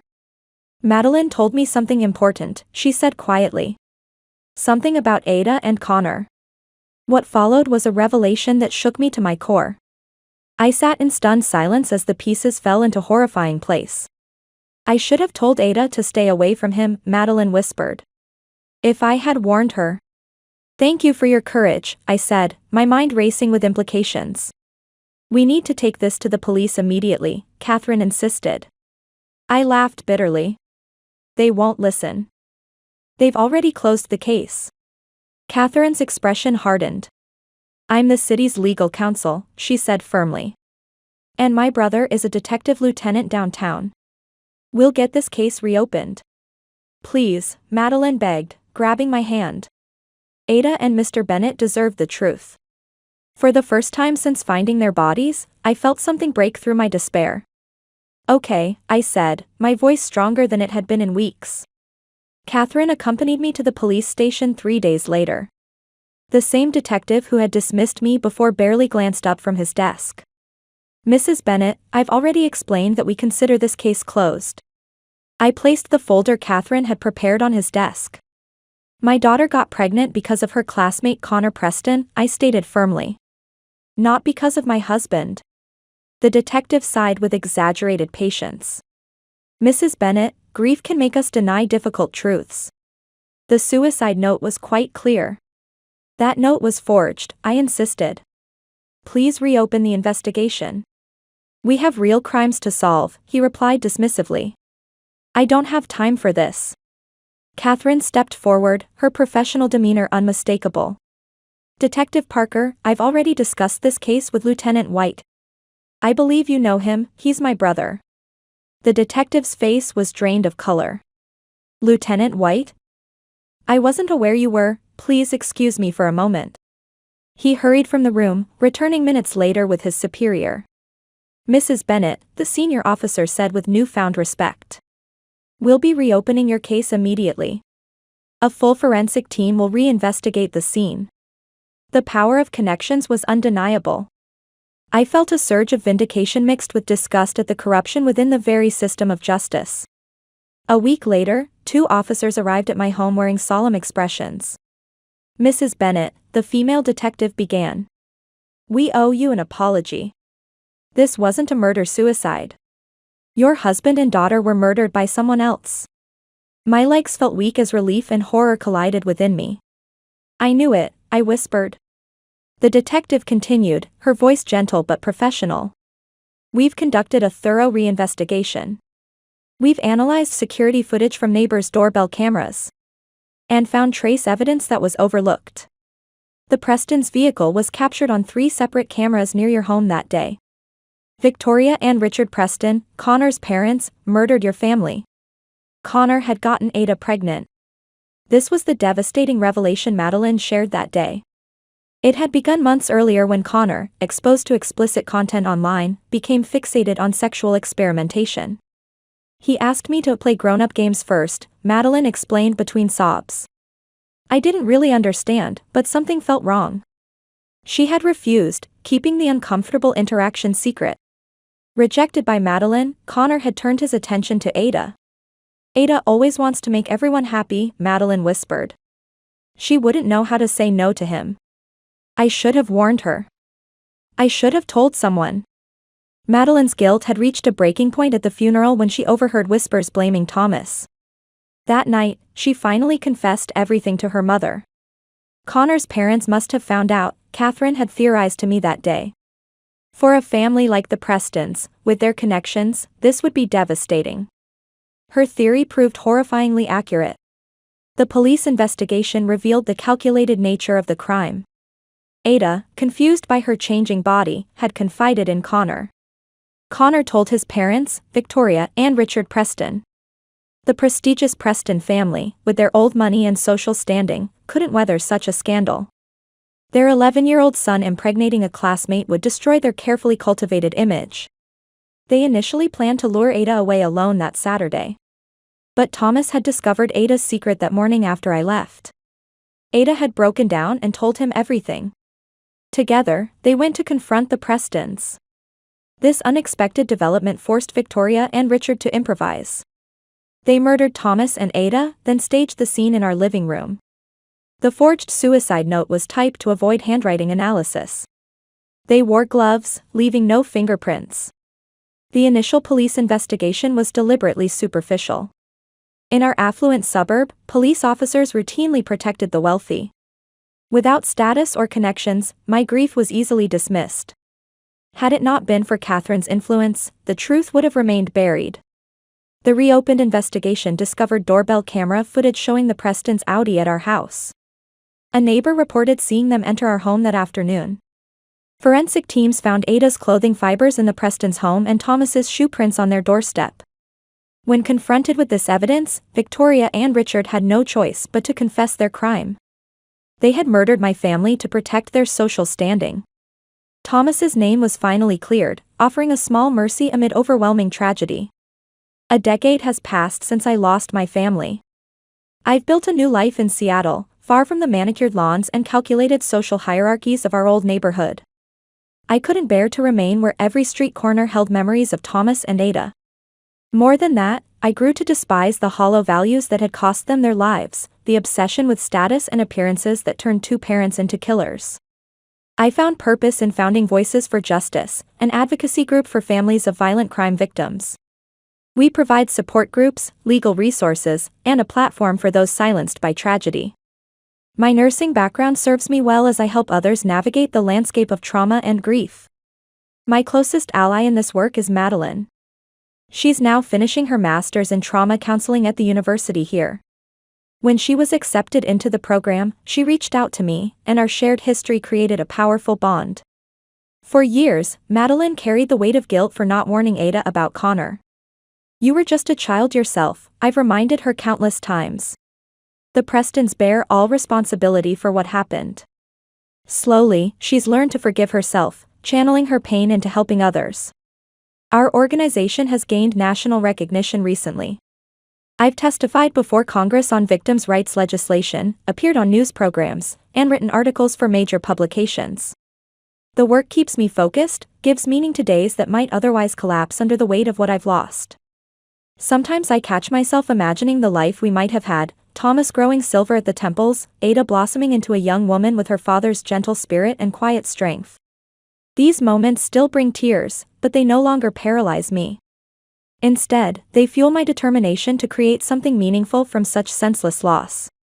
Every family I help becomes part of Thomas and Ada's legacy.